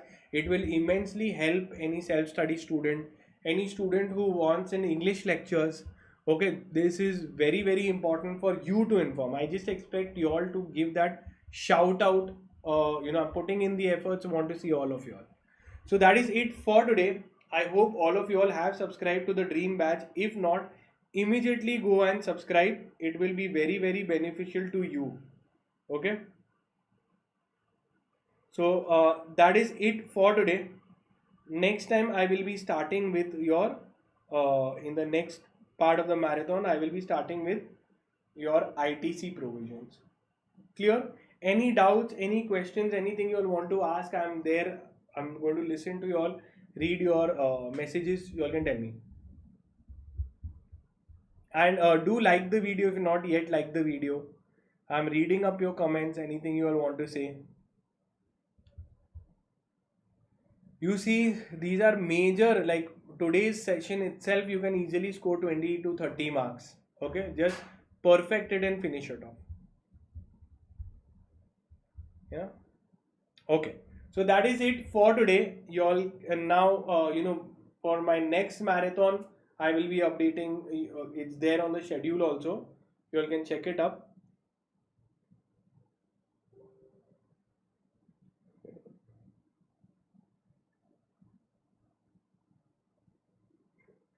And dream batch you all can enroll. Okay.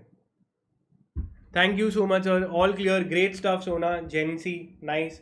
Sir, are the sums and solution in the dream batch? Yes, obviously in the dream batch, even the sums are there, even the solutions are there.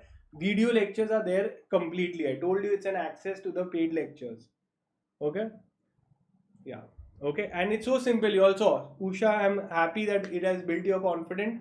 It is super simple. In one day, if I can finish almost 25-30% of your portion. So you just imagine you go there in the dream batch, almost in few days only you can finish it off. Okay, great session. Thank you. Okay, and just one feedback I want from you all.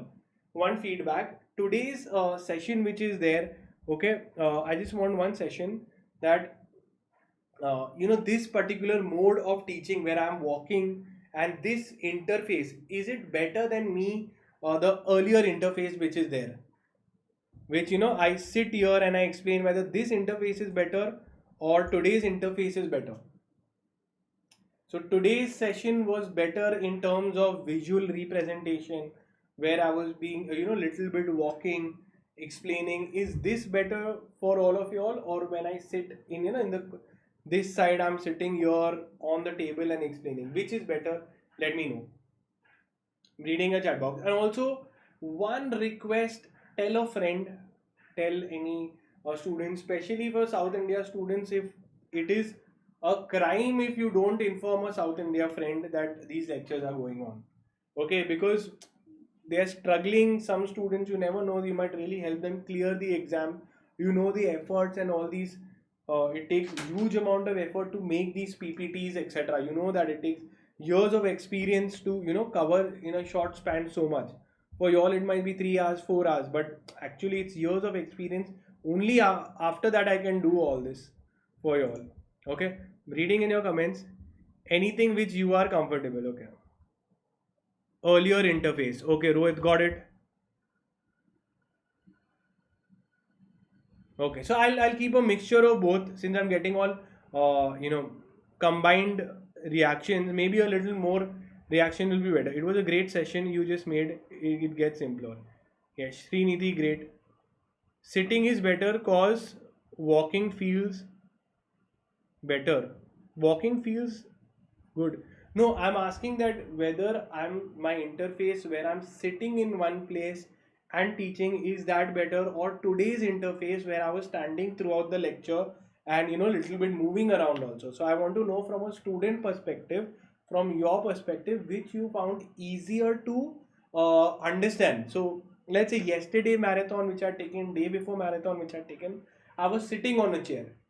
So today I changed the interface where I was stood through the entire lecture. Okay, and because I thought maybe it might be better for you all to visualize, maybe see and do. So in the chat box, just let me know which one was better.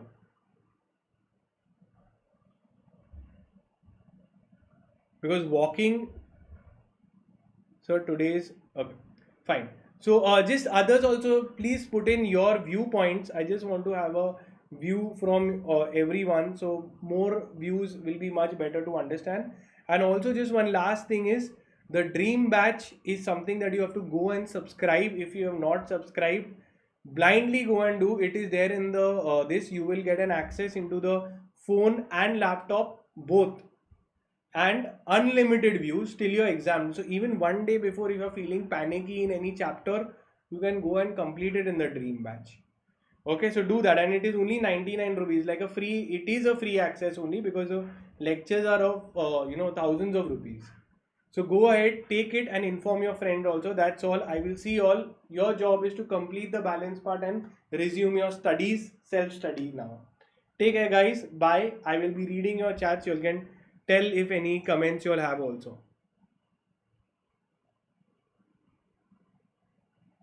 Yeah, so okay, so I will keep a combination, sometimes sitting sometime moving around also. Today's session I can feel like extra alternative as it visualize actual class.